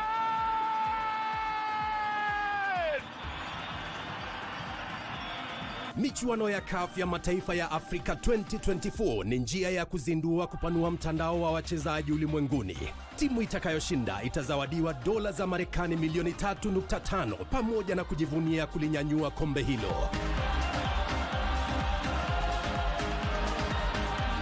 Pata manufaa zaidi kutoka kwa CHAN 2024 mubashara na kipute cha kipekee kwenye runinga ya KBC Channel 1, mwenzio wa dhati michezoni.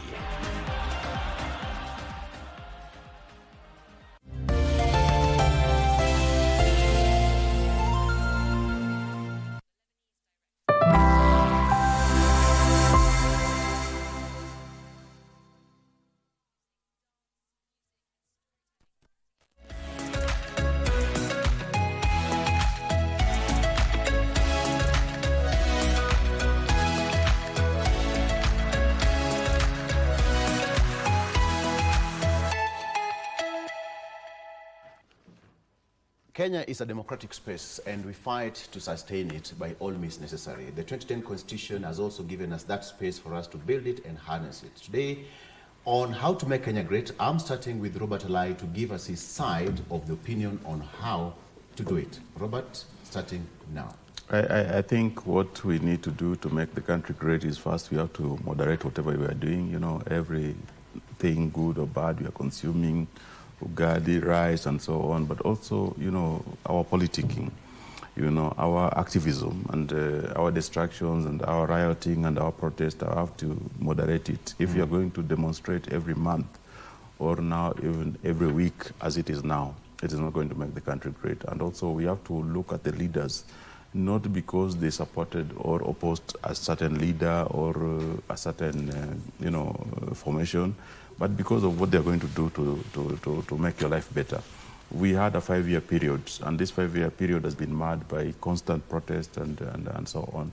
It is not fair to this country. So for us to make the country great, we have to sit back, we have to give time, you know, delivery time, and we have to be very patient with the leadership we have. And if we don't do that, we are not going to make the country great. For me, and you know, the people in Kilaleshwa, where, you know, part of State House is in Kilaleshwa, you know, the Arboretum area and so on, I think we are asking for calm. And for our people in Kawangware, in Waruku, in Kangemi, it is only fair that we give the government a chance to make your life better.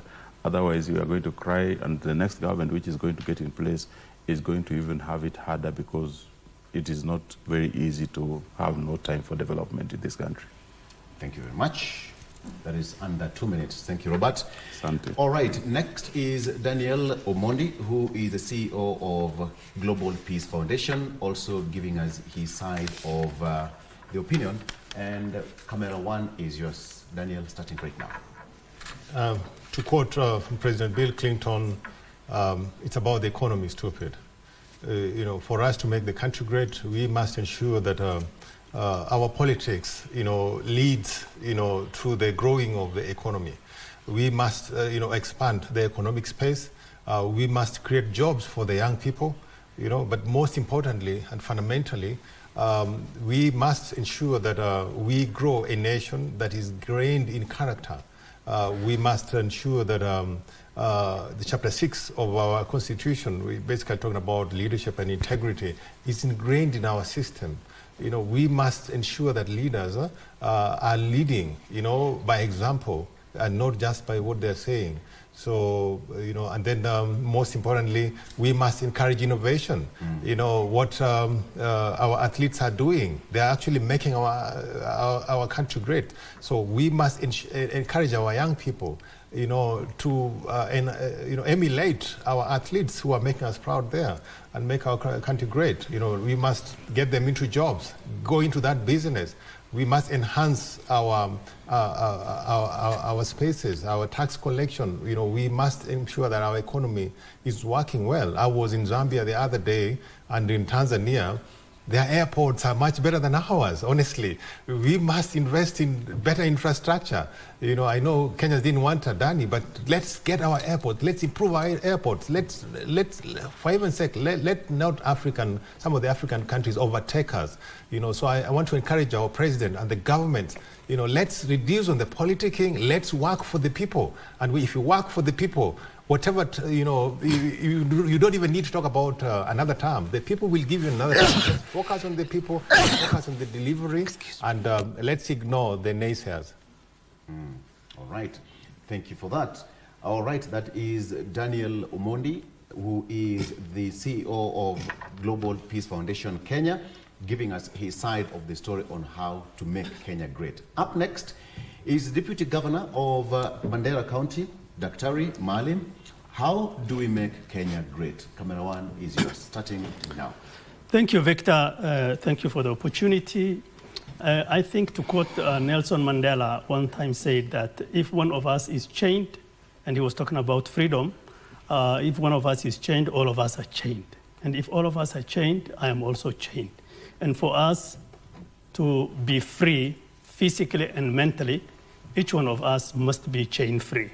And I think that is how, in Kenya, we need to begin to think about our country. We have had 3 monumental periods in this country of reforms. That was the independence, the Sabasaba of 1990, and the recent 2024 Gen Z protest. Each one of them represented a call for equity, a call for balance within our governance, and a call for fighting corruption and ethnicity. And each of these reforms presents an opportunity to the leadership and to the government.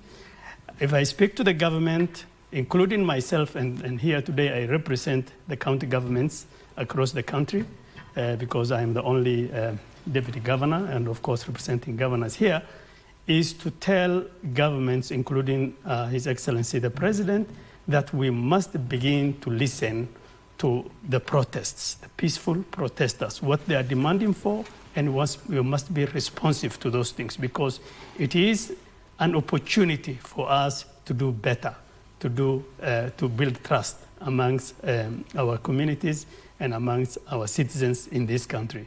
And to the protesters, I say that for the last 60 years, Kenya has made so much stride, so much gain, that cannot be gained in a very short time. So we have been building on one gain after another, despite the challenges and the issues that you are raising. As a result, we ask them to, as the government tries to respond, we ask them to be responsible, to ensure that they act within the limits of democratic space so that they are not destructive, so that all the kind of economic infrastructure and institutions that would have expanded and given them an opportunity for jobs are not destroyed just because we are feeling a lot of pressure in terms of economic stress. Thank you. Thank you very much. Gentlemen, how did you perform? Robert, how do you... But then did you know State House is his ward? You're a big man. Oh, you have the president under you? Yeah, I have the president, living in part of my ward. And, State House it's very challenging. This is ward. So how do you address your constituent? Sometimes the president meets leaders from everywhere else, but they forgot to meet leaders from Nairobi. Yes. Like now he's going to meet from Mandera, Yes. he's met from Embu, Kisumu. Absolutely. I think that we'll have to sit. And also, you'll have to develop Dagoretti North. Yeah. You'll have to give special allocation to Dagoretti North. Because sometimes we don't get enough allocation. A quick question in 30 seconds. What have you achieved in the last time? Are we on camera? Yeah. I think we've gotten a lot of roads made, and in partnership with the Kura, We are also upgrading our ECD centers. We have one primary school, public primary school, Kilesha Primary. Yes. We have one public secondary school, Kenya High. Kenya High, we built for the girls some 17 toilets. Nice one. They had some challenges getting toilets in the and especially which support the school was built not to support the disabled. So I think for the first time we are encouraging the development which pays attention to mental health, the disabilities and so on, because even the students who are now able-bodied can get into an accident and might not be able to. Your next course of plan? The next financial year? I think the next financial year we'll continue to do more roads, but also we want to do a social hall. Okay. We also want to have, because the challenge is that the ward rep, the ward admin, and the chief and the sub-chief don't have office. So we have a space where we want to develop an office to ensure, in partnership with the national government, to ensure that, at least we have one administrative office block for, the government in the ward. We'll be right back here again soon to ask you whether you've achieved that. Daniel, a quick one, Global Peace Foundation Kenya. What are you doing right now? What's your course of plan moving forward? Okay, so as a Global Peace Foundation, and I was recently appointed to be in charge of Africa. I'm the African representative of Global Peace Foundation. As you know, we are a peace-building organization, and we have more than 25 chapters all over the world. And so in the Kenyan architectures, we have been working in the area of education to transform education.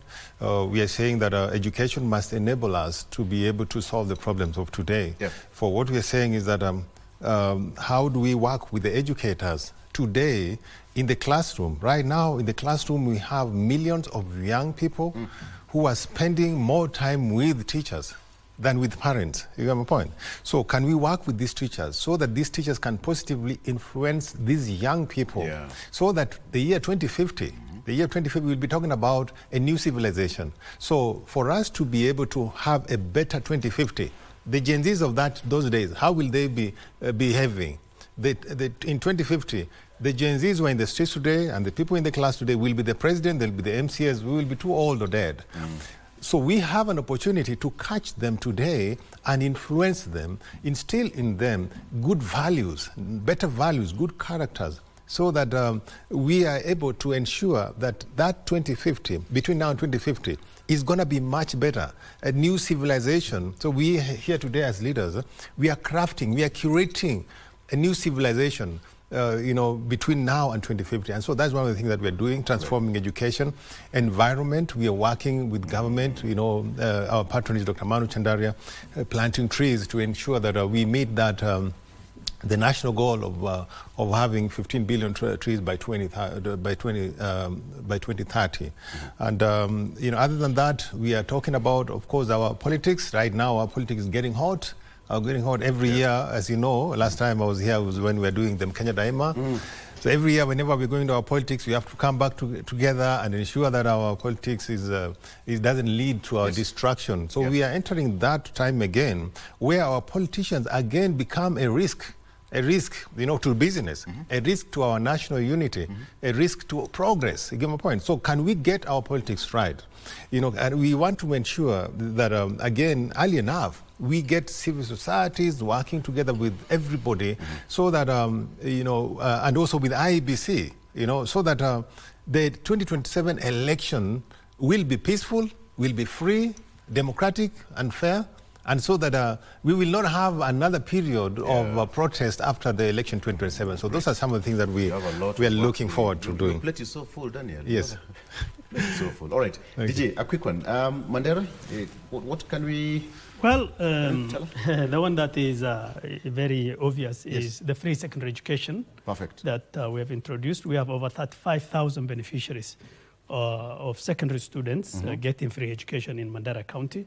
And a lot of people have criticized that, but I don't see anything better to invest in than on our youth. And the same people that are protesting today, over that 5,000 How free is this? Well, it is free. We pay completely because each student gets whatever the amount of the fees. 35,000 students? Yes, 35,000 students. So we spend close to 700 million shillings only on school fees every single. And this is a small county. We get about 12 billion in terms of our equal share from the national government, not in regards to the OSR.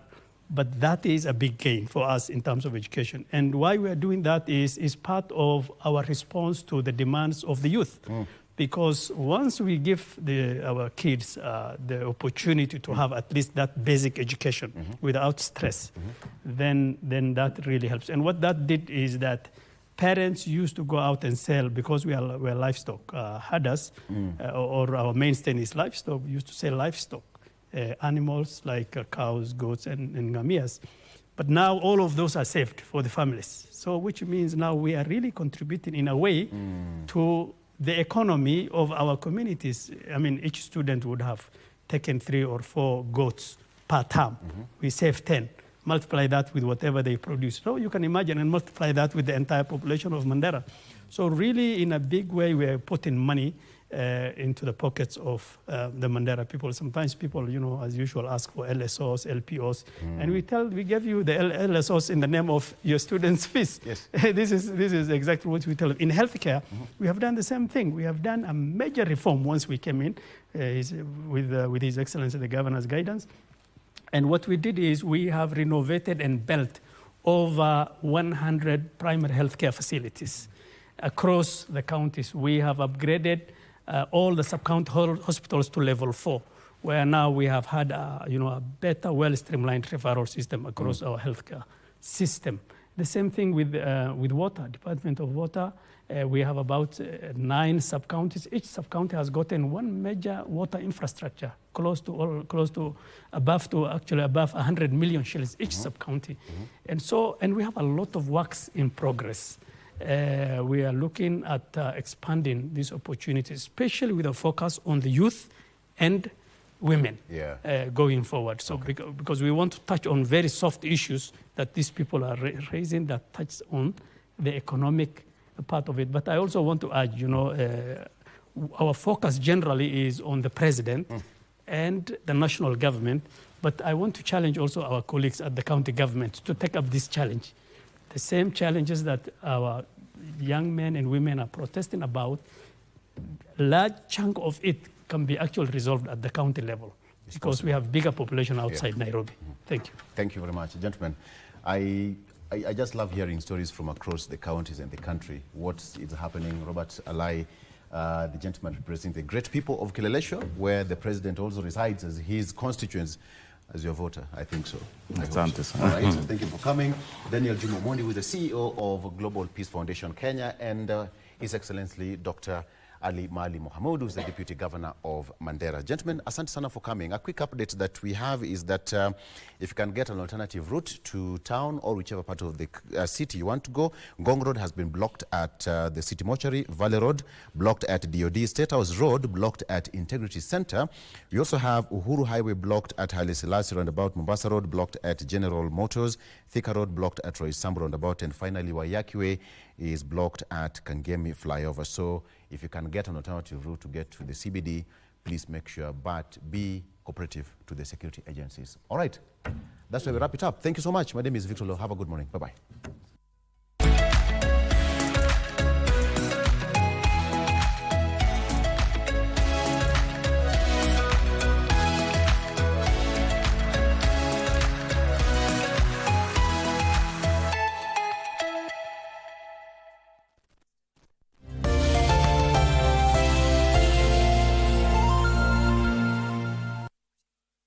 The young generation awakens on Y254, the leading youth TV station in Kenya.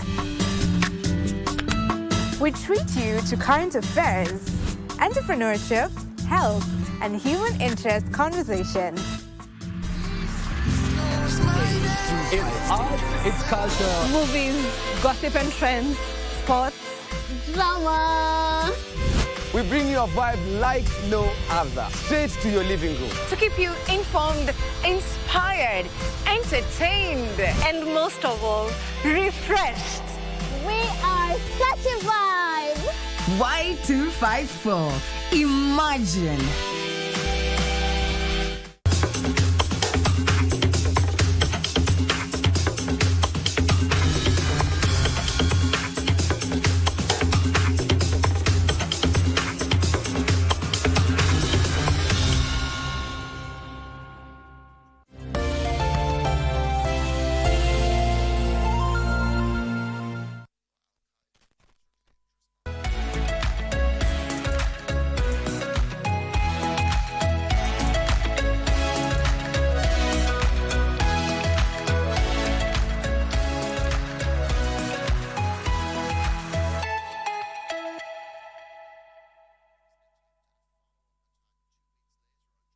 Much as a lot is happening, and of course, Dr. is here, Reverend Samuel Kobia, who is the boss, the chairman of the National Cohesion and Integration Commission.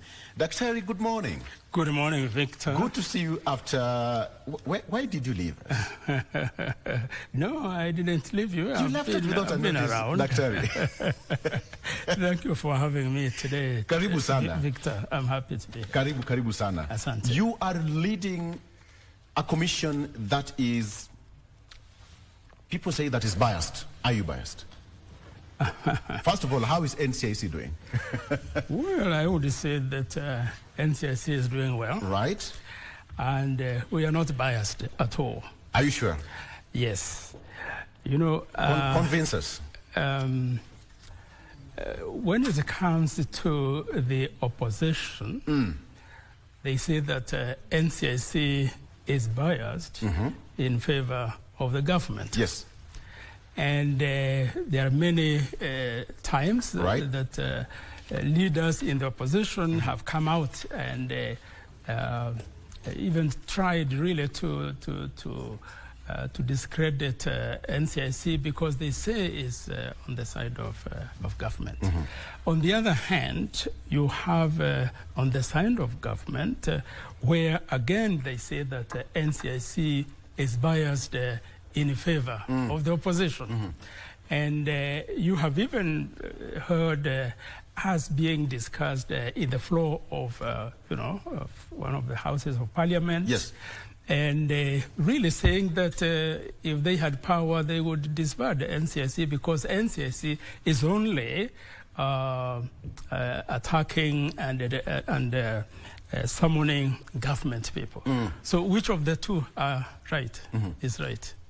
That really makes your work to be... Which means that really we are not biased because if either side of the divide is saying that we are biased, then it means that we are not biased. For us, what we do is to deal with the Kenyans as Kenyans. A Kenyan individual who utters words or phrases that qualify to be hate speech. Yes. We don't care whether he's in government or he's on the other side. You deal with an individual. We deal with an individual as individual, and it's that individual who is accountable. Therefore, we don't ask whether is this on the side of the government or is this on the side of the opposition. Secondly, when we have those who are not in the government or in the opposition, and we have had some of these like artists, where there's a song or a poem, then also we deal with them as individual Kenyans who have broken the law. So that's really what I would say, that we are not biased at all. Yes. It seems your office is quite busy right now, Dr. because we are in that period again where a lot of you'll be sending a lot of detectives out there and truth meters to gauge who is speaking the truth and who is speaking the hate speech. Your office must be so busy at this point. Yes. It is very busy, in fact, at this point, as you say, because, and it is in the newspapers as well, that politicians have started early campaigns. And when it comes to campaigns, that's when some politicians spew out really what I would call very unfortunate statements to be said by people of their caliber. Yes. And therefore, we are very busy. We have to monitor very closely how these campaigns are going, and we have to send our people to monitor and to follow through. And we don't have that many people, so it's not very easy. Yeah. Secondly, as now we have quite a number of people who are we have summoned. Once we summon people, we have to do investigations. Yes. And those investigations are done by, staff, many of whom are seconded to us by DCI because they are professional investigators. And in fact, let me say that when I looked last week, as I was preparing for this show, how many people we have on our list, it was interesting that we have more on the side of government than on the side of the people that you've summoned. There's people that we have summoned. Okay. So we are busy. Do you have the number? I don't have the exact numbers here, but I would say I looked at, we had about 12 on the side of government and 10 on the side of opposition. Okay. Yes. Somebody would ask that the prosecution bit of it, how many have you successfully carried out, even in the past? Victor, when it comes to prosecution, NCIC is not involved at all. Our work starts when we identify those individuals that we summon.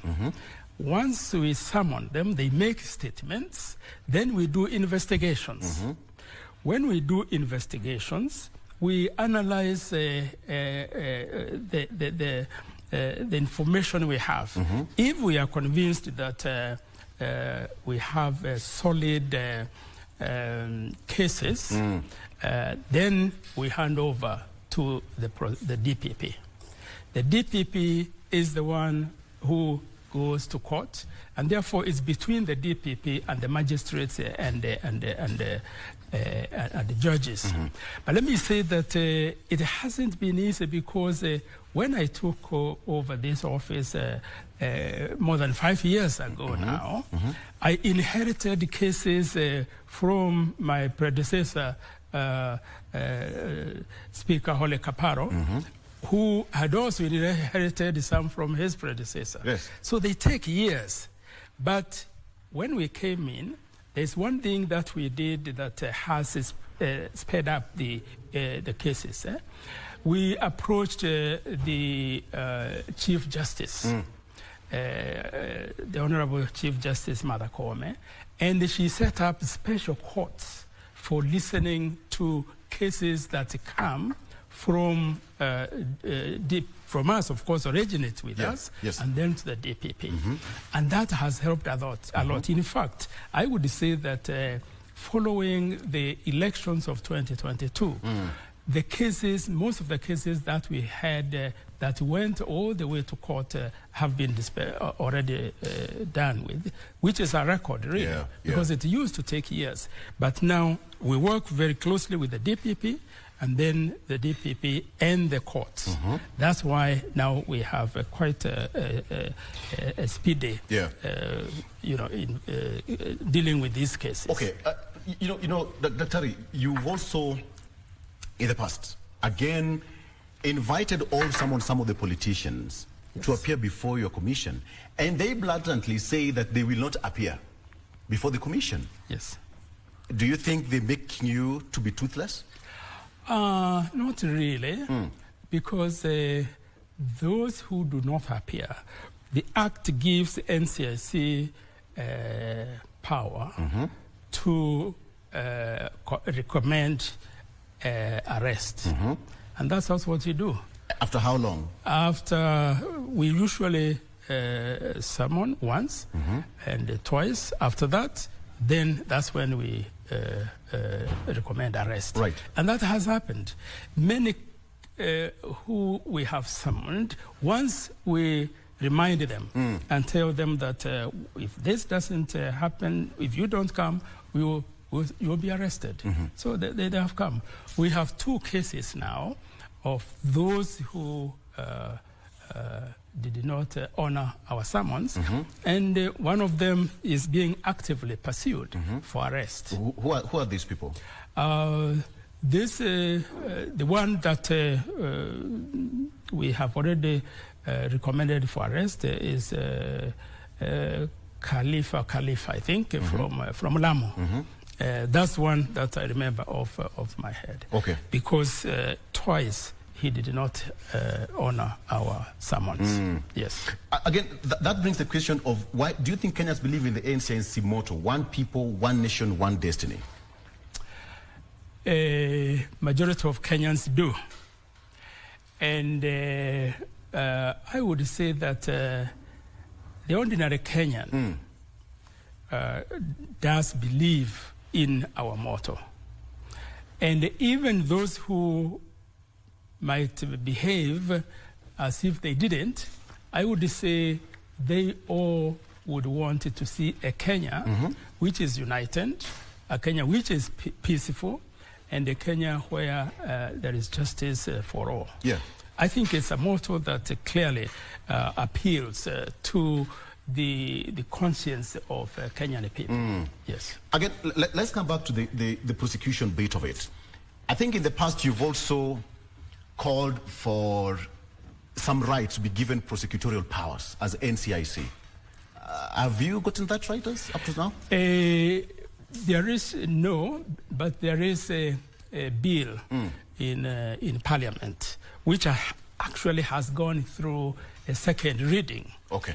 In this bill, what we have done is really not to ask to be given prosecutorial powers as such, because the Constitution is very clear that it's only the DPP who has the powers to prosecute. What we are seeking now, and what we think is going even to be more effective if NCIC were to have it, is that we have in the amendment of the bill, NCIC is given power to vet those who are running for office, those who are running for from MCA to MPs, to Senate, to all the way to the president.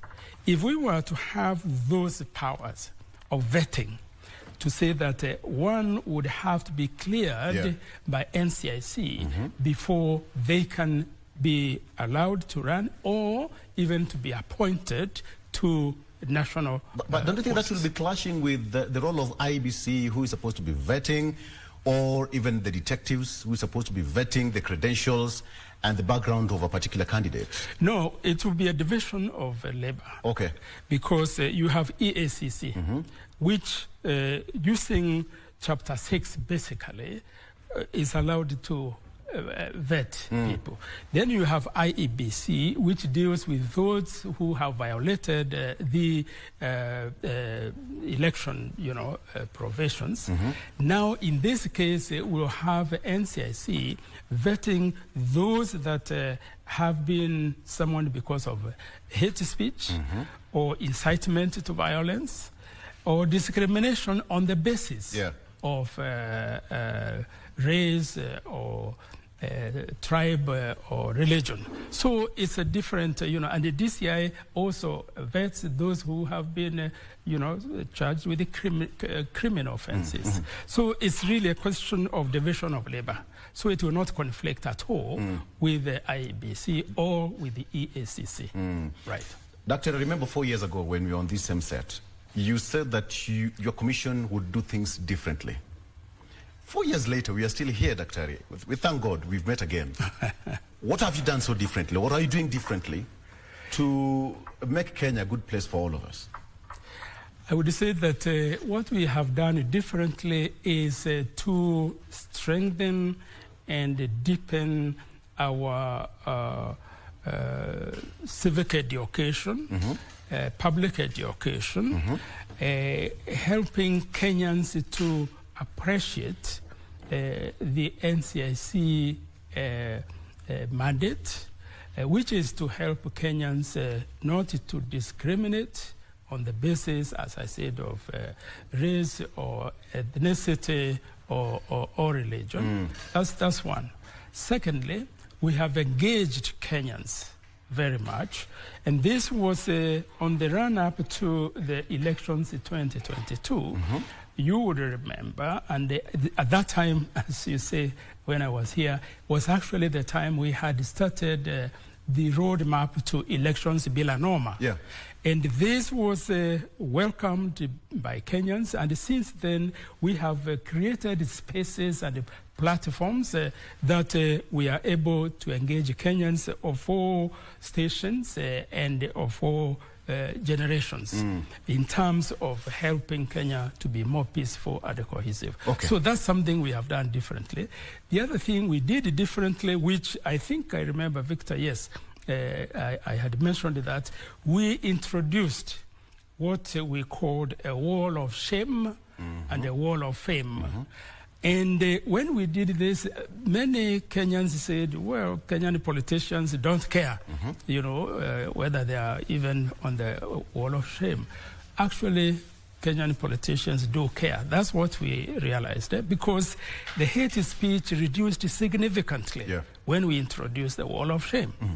Because, and as I engaged a number of very senior people, including senators and the governors, who said, really, would you want to be on the wall of shame, and your family, your professional, you know, fraternity, your, you know, your pastors or priests would see this? They wouldn't want it to be on that wall of shame.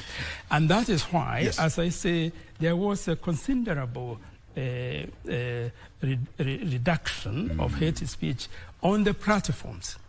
But it doesn't mean that hate speech ended completely, because it migrated to the social media. And this is where now we have a big challenge, because our technology really is not that advanced, but we work with Kenya Communications Authority and the DCI, and therefore we are able to now, we are following very closely those who are on social media with this offense. Doctor, very quickly, I have these two questions before we finalize. The question of the trust deficit we have in Kenya among Kenyans against the institution, some of the Kenyans and the leaders.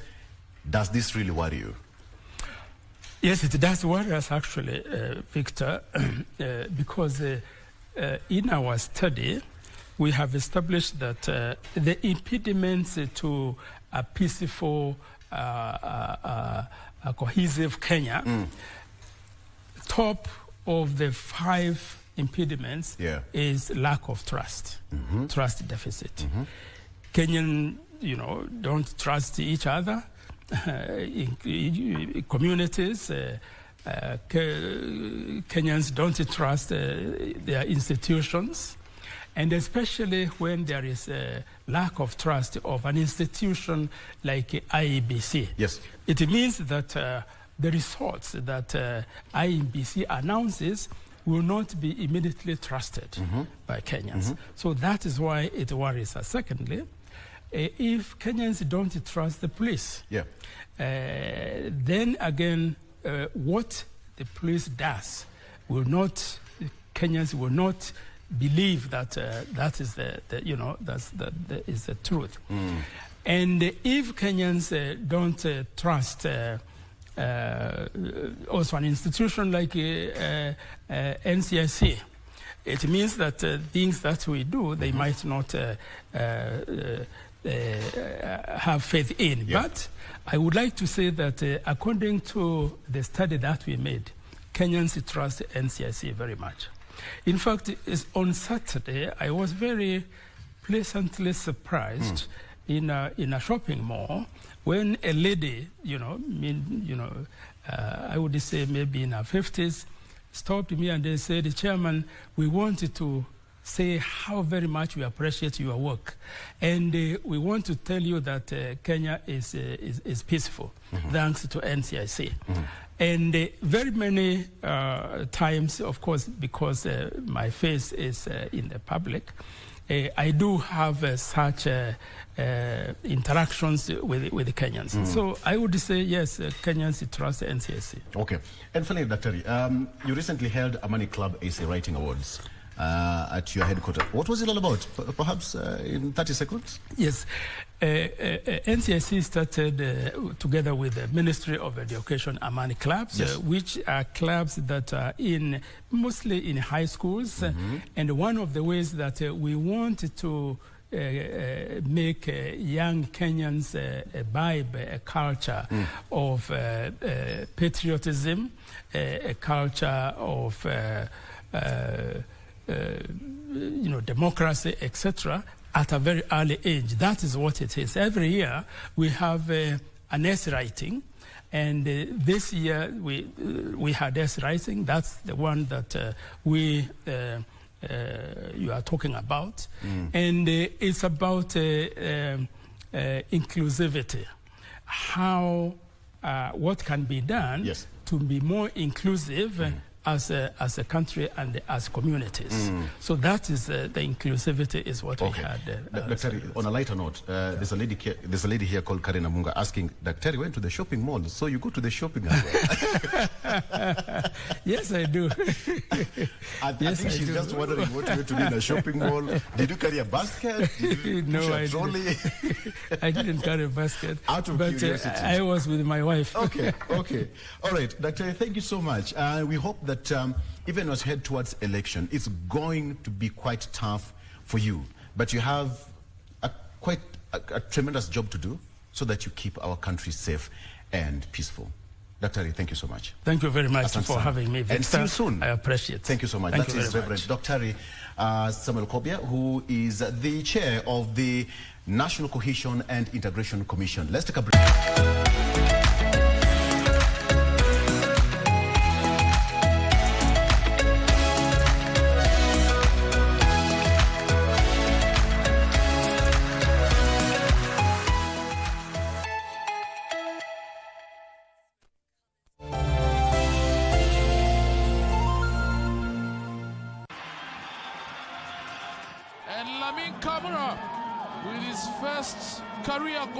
Ni muda wa kuhesabu kwa ajili ya kusherekea fasili na asili ya soka barani Afrika, ligi za ndani na magwiji wasiotambulika. Mangeni Alvin anaichanja ndani uzuri, David!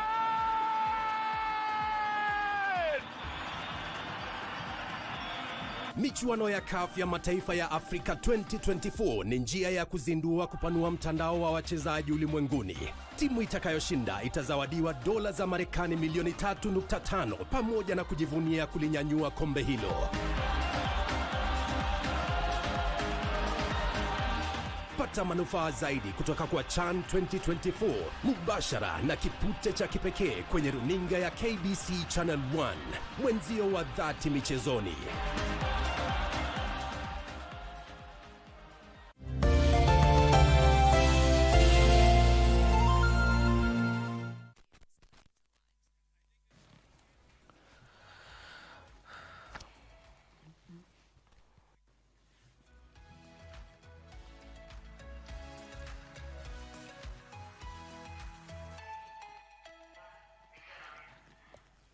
Thank you so very much for staying with us. This is Good Morning Kenya. My name is Vivian Degwa, and as is the usual, each and every Monday, we get to have a segment where we talk about family matters. That is the Family Check segment, and today is no different. Particularly, we will be looking at the modern family and trying to see how have the roles been defined over the years, how have they changed over the years, and how do we remain grounded and remain remains strengthening the bond of family. And joining me for this conversation is, of course, my two guests right here. They are not new to the screens. We have Anthony right here, and we also have Nelly. Anthony is a therapist by profession, and Nelly is a multimedia creative, and they are here to get into that conversation. Welcome to the program, guys. Thank you. All right, let us begin by first, how about we define that term family first? Just from your point of view,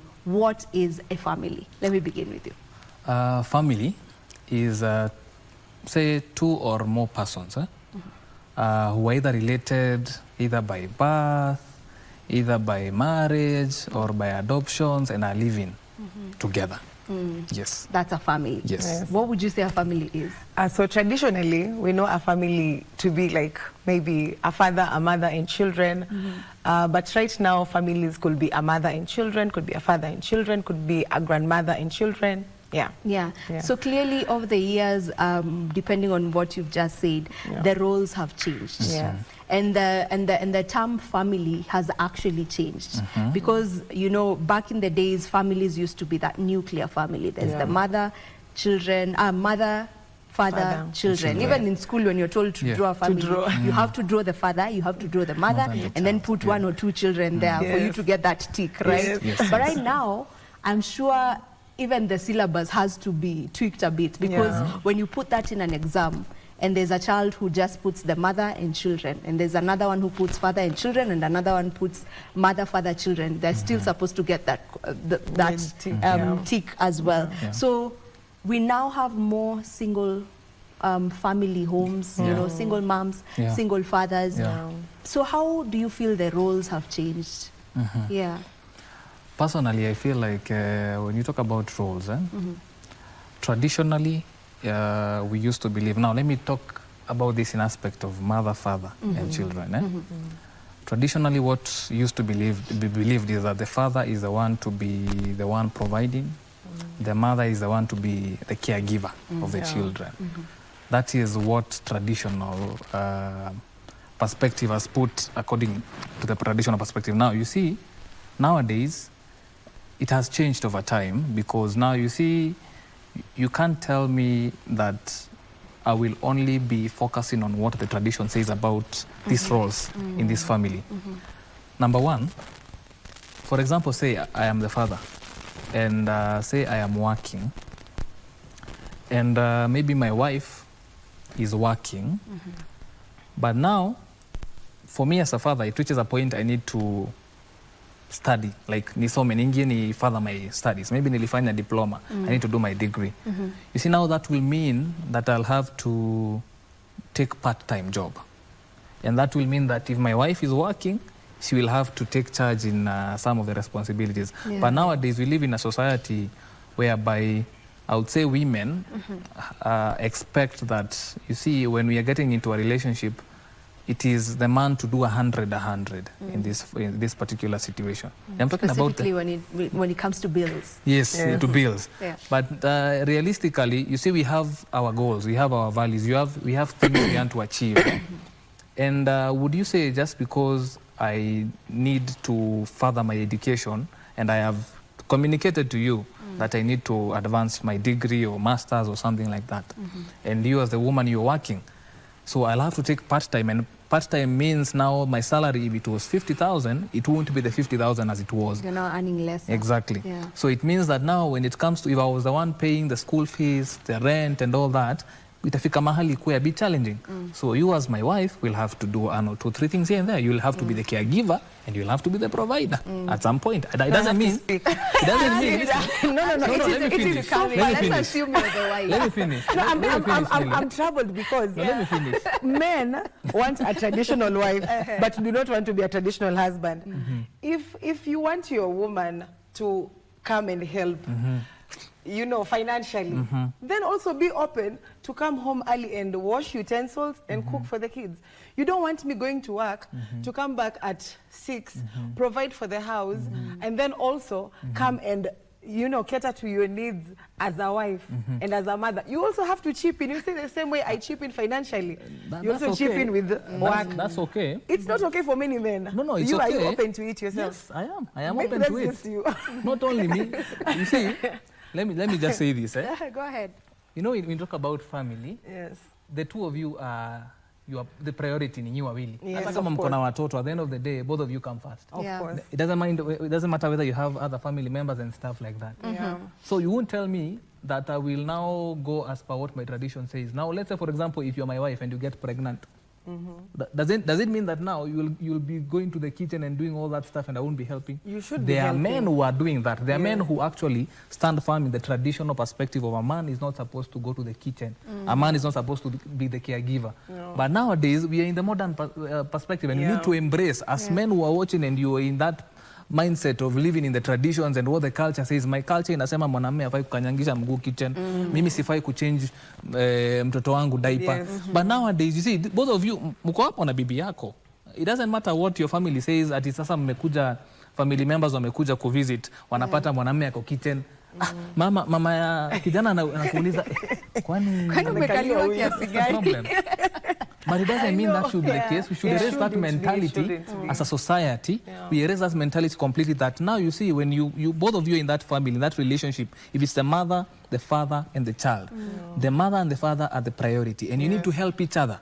Kama nimeona unapika Vivian, na wewe maybe for example I'm a traditional man, si vibaya kama Vivian kuniambia ingia jikoni nisaidie kufanya kitu, na nisikuwe kusema ai hapana hiyo sifai, mimi sifai kupika, ama uniambie change mtoto diaper. Hapana, I should be very open enough to say, you know what, you are my partner, you are my woman, it doesn't matter what my culture says and my tradition. At the end of the day, this is our house, this is our home. Whatever happens here remains here. So I won't say ati nitakata alafu tena shida ni inakuwa mazoea. Unajua sasa kuna perspective mwanamke sasa ameona nimekuja kitchen, wazazi wakikuja kwa like babe, sikuja nisaidia kupika. Well, why are you hiding? No. But then again, no, Anthony, you know, from where you started with this particular point that you're putting across, you were talking about you as a man, probably you want to further your studies and maybe there's something else you need to do. So you may need your wife to chip in when it comes to paying bills. So if she's chipping in, isn't she doing that constantly? So why don't you also want to be helping in the house constantly, not a one-time thing? So if the woman is also coming in. So you're trying to say the man is the one who's supposed to 100% provide and pay bills? Yes. 100%? Yes. You are listen, a man's role is to provide and care. Listen, it's okay. That's the Bible. Let's define those roles. What's the role of a man in a marriage and what's the role of a woman? Normally, biblically, traditionally, and stuff like that, a man's role is to provide and protect. Yes. But you see, provision does not mean that I don't need emotional support. Does not mean that I don't need financial support. As much as I am the provider, let me give you an instance. Last year but one, kulikuwa na cases, I don't know if it happens nowadays in Kirinyaga, where men were dying by suicide. And there's one man who came, alikuwa interviewed, akauliza kwa nini wanaume wa Kirinyaga wanajinyonga, wana commit suicide. Na akasema, tunaishi kwa boma na mwanamke wangu, lakini mimi niko hapa nalipa school fees, nalipa nyumba, yeye ako kazi. Lakini hawezi taka kuona nimefinyika kidogo anisaidie. Unaona? It doesn't mean that wewe kama mwanamke una earn 50,000 na mimi nina earn hata kama ni 80,000. Haimaanishi ati sasa pesa yako ni pesa yako. This is our home. We are partners in this relationship. You can help me in ABCD. Si lazima useme ati sasa wewe juu una earn salary yako, wewe enda ukulie salary yako na vitu zingine. Hapana. This is our home. This is our relationship. This is our family. Whatever happens in our family remains here and it all has to do with us. It doesn't matter what the society and tradition says. Kuja unisaidie. Sitakata. Shida ni sasa wanawake wameweka into perspective sasa mwanamume ndio sasa the 100%. Acha nikupe perspective nyingine Vivian. Wezi mko kwa nyumba na your husband for example. Na wezi wamekuja. Normally the man of course ata step up na aseme ni aje I'll take a weapon nikuja nipige. But sasa utakimbia chini ya kitanda. Si tu collaborate tupige huu mwizi. Ama kama unaweza collaborate kupiga huu mwizi, sio ni partnership. If it was me clearly I will be under that bed. Chukua kitu mimi nichukue rungu. Tuchangamkie huu mwizi. Mbona ukimbie chini ya kitanda? Mimi nipigwe niuliwe alafu. So you've given us the role of a man from your point of view, which is to provide and to protect. What's the role of a woman? The role of a woman in the traditional perspective. is to be supportive, both emotionally and in all, and to help. Mwanamke ni msaidizi. Msaidizi, true. Exactly. You see, sasa kama wewe ni msaidizi utaniambiaje basi kama nimekuelezea uko na challenge hautanisaidia kuchip in kulipa bills kidogo. Ndio maana hata mtu akikusaidia na kusaidia kidogo si yote.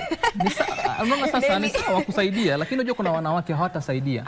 Nimekuambia nime rent this time itakuwa ngumu. Kidogo kuna ABCD tunawako niko na project fulani na kidogo finances ziko chini, so unisaidie utoe hata kama ni 20k tulipe rent.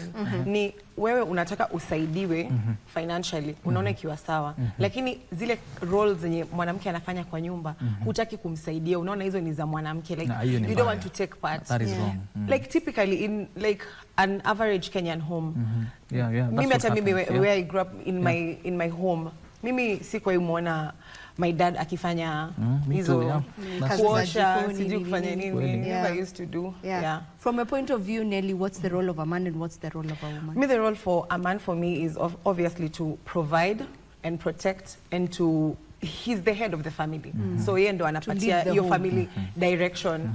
Yes, and the woman is a helper, ni msaidizi, ana support. You know, they say the man is the head and the woman is the neck. Kwa hivyo head haiwezi kasimama kama hakuna neck. Unajua pia head leaders wanataka pia saa zingine wanaweza kuwa kuna challenge wanataka pia wasupportiwe. So si wewe unarudi unakuwa hawezi kuwa head kidogo. Hawezi kuwa head kidogo, mimi nirudi chini kidogo. Lakini sasa tumesema nini? Sasa mambo imebadilika. Kuna nyumba zenye the woman is the head. That's true.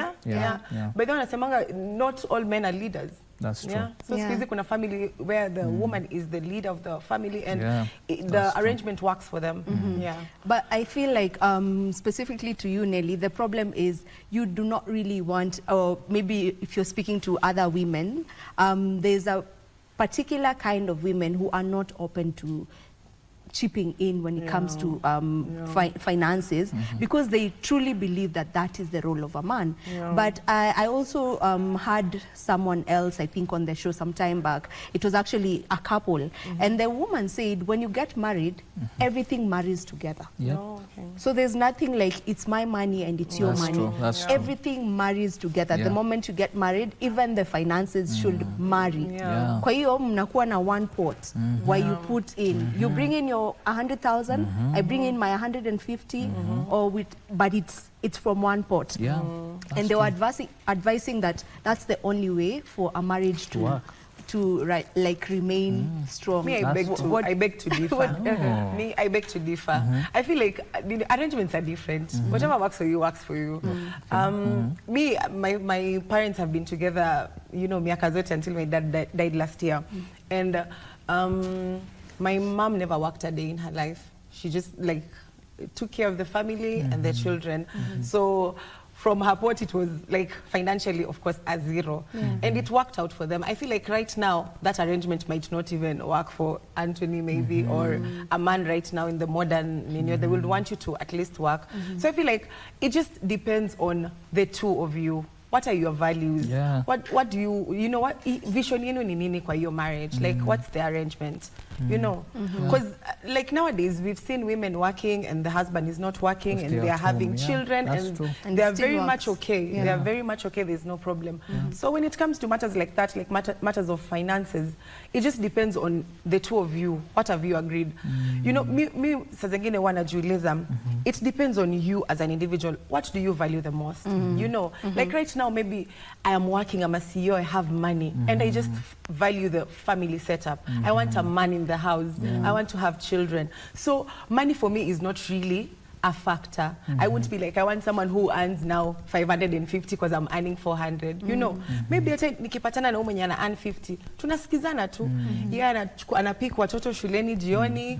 You know, we come, mwenye amepika, like it's not a big deal. So it just depends on dynamics, because nowadays things have really changed. Things have changed over the years. Would you say that tradition has a big part or has played a big part in defining roles? Because I feel like it's the culture and our traditions that got to put this, you know? Traditions play a big role. Culture a big role. The only few people who are not as per what the culture says na wanapinga ni Gen Zs na Gen Alpha. Sasa lakini watu millennials hao ni culture kabisa. Twende venye culture inasema. But of course not everyone does that. But tradition plays a big role. And tradition si mbaya. We can't erase culture. We cannot. It is part of a society. So whatever culture says about a man, whatever culture says about a woman, we cannot erase that. But what matters, as we are seeing in a family setup, is the both of you are in charge. The both of you can define or redefine the type of roles you want in order for it to the family setup to be strengthened. Msikuwe tu mnasema nao juu mimi kama mwanamke familia traditions zangu inasema that I'm supposed to be the caregiver, I'm supposed to be taking care of the children, that now my husband cannot chip in. Ati sasa nikiona bwana yangu akipika nitasema akona umama. Hapana, it's very okay. Kama mimi honestly speaking mimi nimereiziwa na both parents. Na both of my parents nimegrow akiona nikiona budangu akiingia jikoni kupika. Yeah, na kukuwa na shida. Is one thing my mom tells me strongly. The one thing my mom told me very strongly, akaniambia the time alikuwa pregnant for me and my twin sister who passed on, my dad was very present in terms of cooking, preparing for everything. And hizo vitu zote hata after alideliver alikuwa there. So mimi nimegrow nikiona hiyo. So it also matters with how people have been brought up. Yeah, true. That also matters. Yeah, that matters. It depends with where you were brought up. Let me use a good example of Nelly. Nelly has mentioned something. Akasema amegrow up akiona mamake hakuna. She did not work. So I want to ask her. Now, right now, either you have a family or you don't. Say if you had a family right now, for example, would you want to chip in now that you saw would you want a man who is very rich and can No, I want to be provided for. Oh, because you saw that happen. Not really. Maybe that's my preference. It influenced. But it influenced. It influenced. But for me, I feel that like the role of a man is to provide for the family. Yes. I feel like a woman is a helper, but I do not want to take the role of a man. But sasa shida inakuja, the women who are not appreciating men. Unajua, there is the bit of, yes, I'll provide. Then there's also effort. Yes. Sometimes maybe we cannot be able to afford our children going to this particular school, but at least they're going here and the fees are being paid. So at least there's effort. But also appreciation. You see, when I talk about appreciation, I mean, unajua, there are men, for example, inaweza kuwa haan pesa mob. Na maybe the lady pia hayuko haan pesa mingi.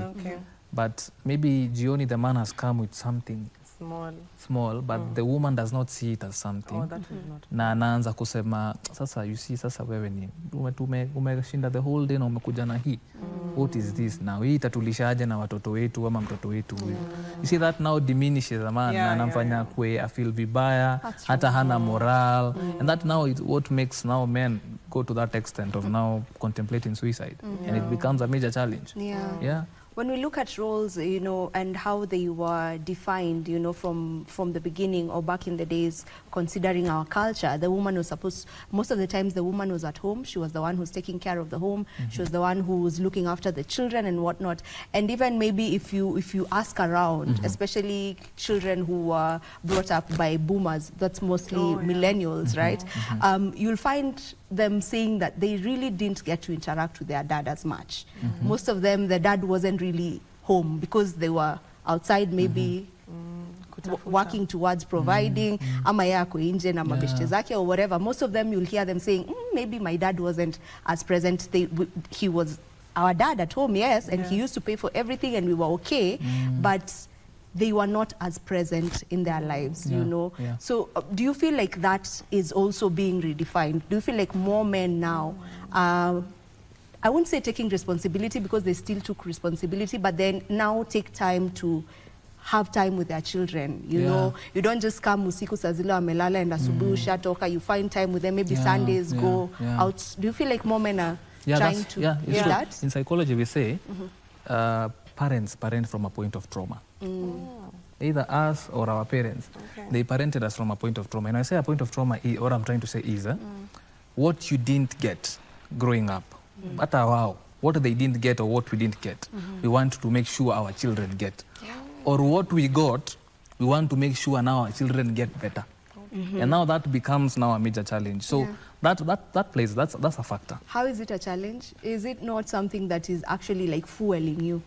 You see now, for example, if it's someone who didn't see the father being there, present most of the time, most of these children, not all of them will be encouraged when they grow up to take roles and be the man, be the leader, be the provider, be the protector.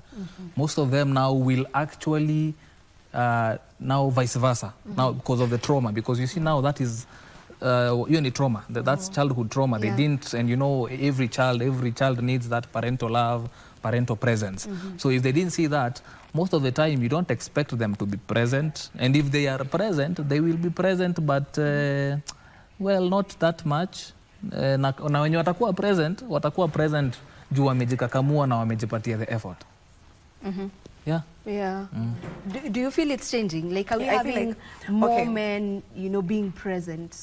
So some time back I was having a conversation with my friends, and most of them, everyone was complaining about like their fathers, like maybe they never used to see their dads, like the relationship is not as good. Personally, I do not relate. I had a really present father.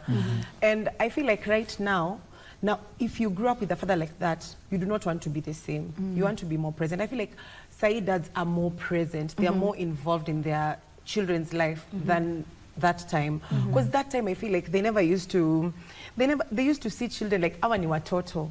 Like they never used to interact with us. But nowadays we know you can ataka mtoto wako 5 years old, 6 years old, 7, you can bond with them. Nowadays kuna vitu za dates, unasikia daddy dates, nini, napelekwa kapita, you know, they're bonding, they're having like a, you know, present relationship kabisa.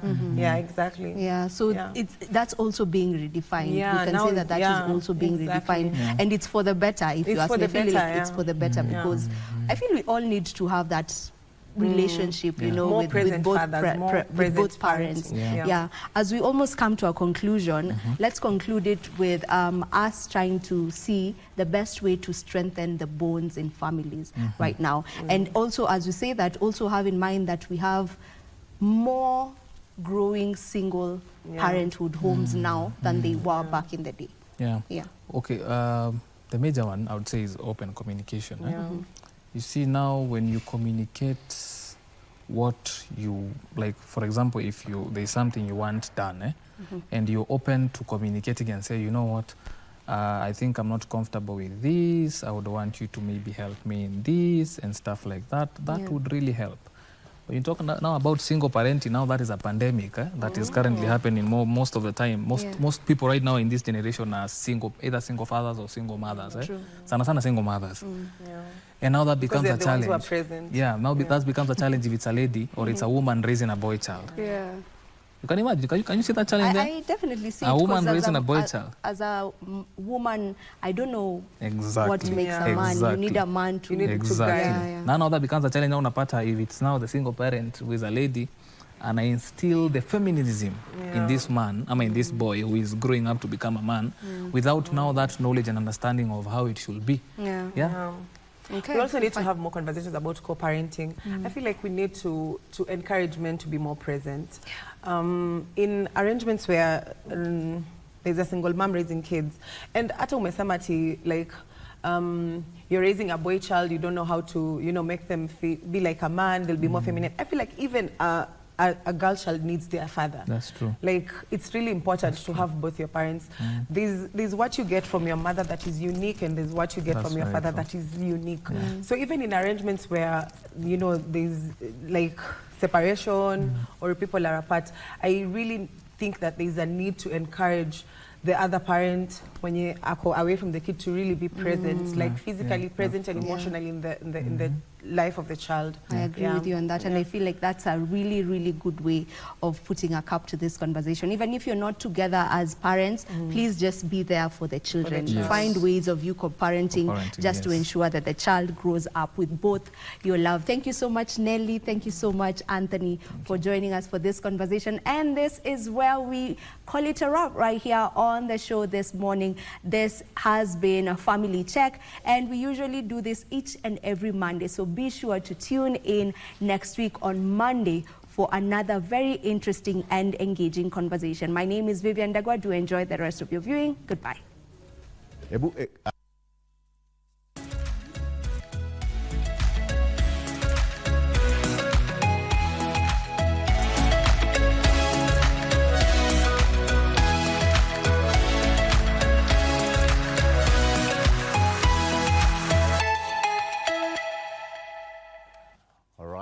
Thank you very much for that, for staying with that. It has been a very busy morning.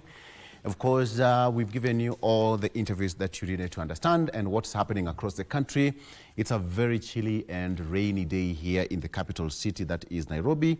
And a lot is happening. Earlier on, I gave you an update on some of the roads which are blocked. And yes, the thing is, when you want to approach the CBD from Mombasa Road, then it means that you're not going to access it because it has been blocked at the General Motors, that is GM. Ngong Road has been blocked around City Mortuary. Valley Road blocked at the DOD, that is the Department of Defense.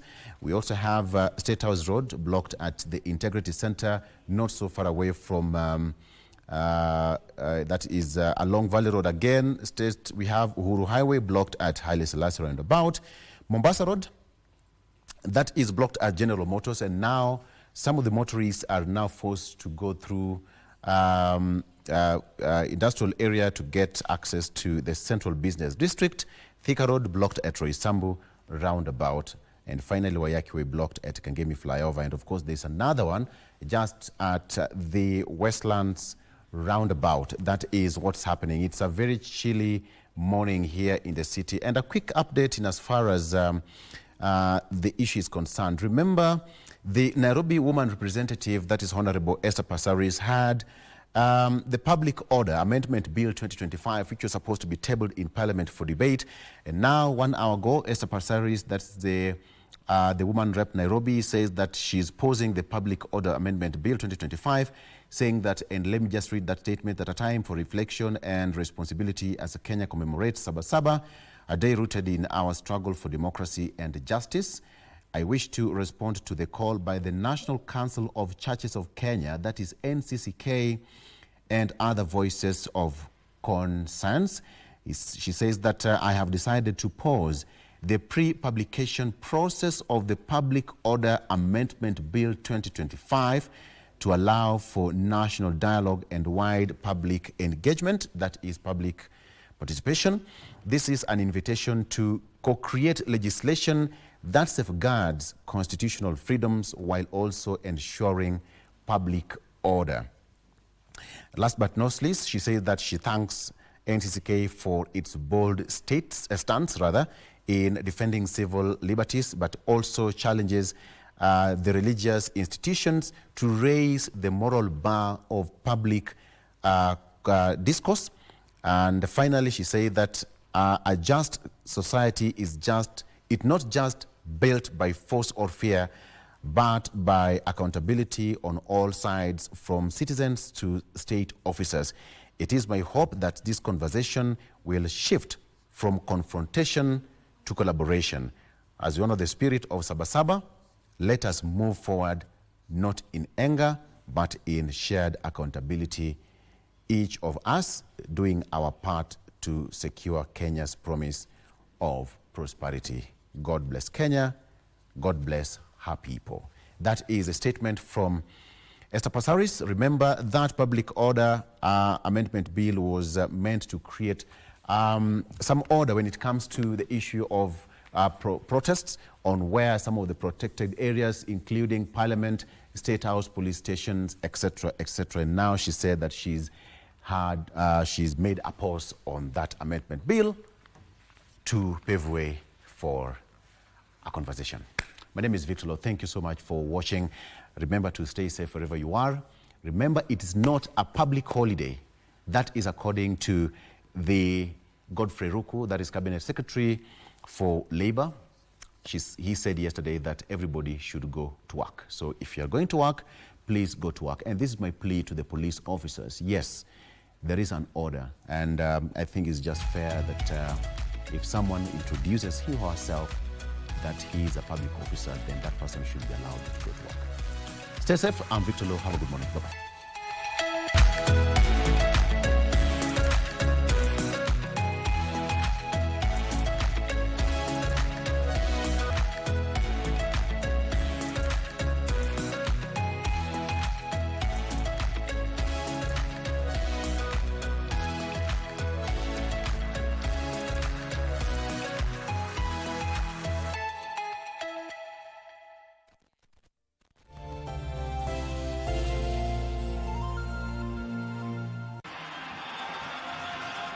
And Lamine Camara with his first career goal.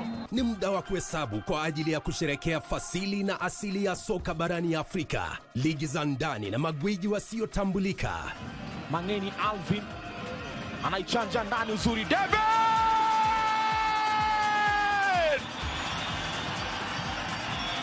Michuano ya CAF ya mataifa ya Afrika 2024 ni njia ya kuzindua kupanua mtandao wa wachezaji ulimwenguni.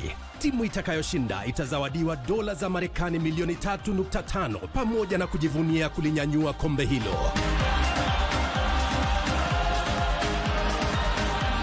Pata manufaa zaidi kutoka kwa CHAN 2024 mubashara na kipute cha kipekee kwenye runinga ya KBC Channel 1, mwenzio wa dhati michezoni.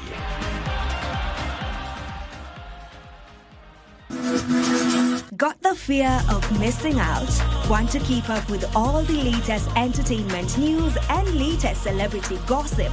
From the latest rumors to popping events to the newest fashion trends, here is where you get all the tea or juice when it comes to entertainment, and you get it served on time. All that and so much more on Grapevine every single Monday only on KBC Channel 1. Remember, if you did not see it on Grapevine, then it most probably never happened.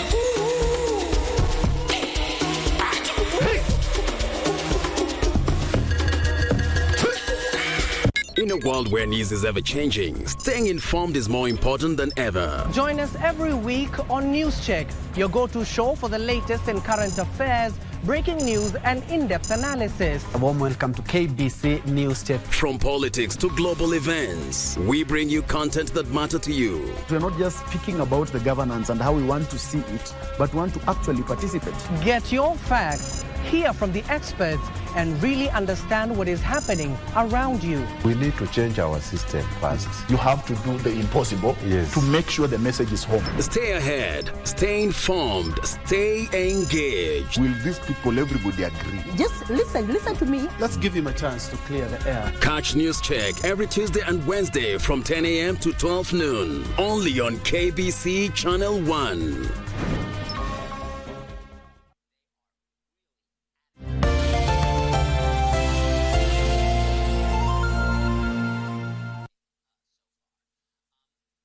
Can artificial intelligence influence our romantic choices? Under certain circumstances, yes, because AI is playing an increasingly important role in dating apps.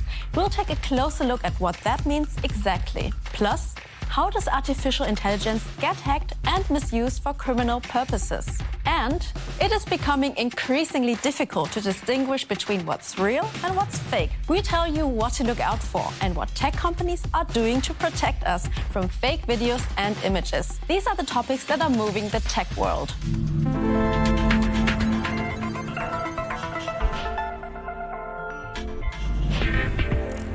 Can artificial intelligence help find your perfect match? Dating apps have been embracing AI for a while. Now Tinder, the world's biggest online dating platform, is expanding its offerings too. The app is now testing a tool to help users select their best-looking photos. But that's just one example of developers promising us better dating luck with the help of digital technologies. There are downsides to this trend, of course, but could AI become your 21st century Cupid? Does AI know best? Tinder is working on a number of artificial intelligence initiatives to make dating more rewarding. What they mean is more good dates with less effort. Tinder's parent company, Match Group, says it's working on a tool that looks through a user's photo album to select the 5 images that represent them best. I'm curious to see which criteria the AI would use to pick my pictures. Unfortunately, there's no public testing yet. According to Bernard Kim, the CEO of Match Group, AI dating tools are supposed to eliminate awkwardness. After all, curating a profile that says, "I'm awesome, I could be the love of your life," and "I'm humble," feels nearly impossible. Tinder already has other projects in the pipeline to fix that problem. At the moment, select users can test a generative AI tool to enhance their profiles. It can create individual bios based on interests and relationship goals the user has added. It sounds pretty convenient, but do we really want that? Making dating more efficient?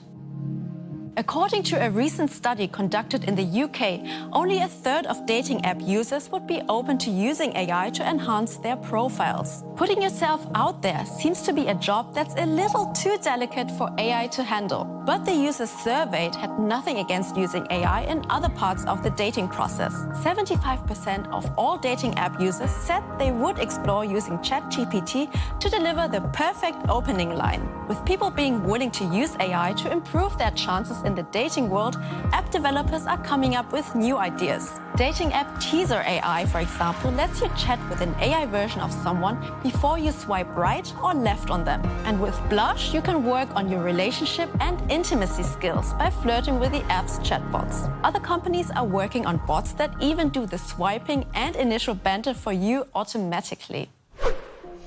The downsides.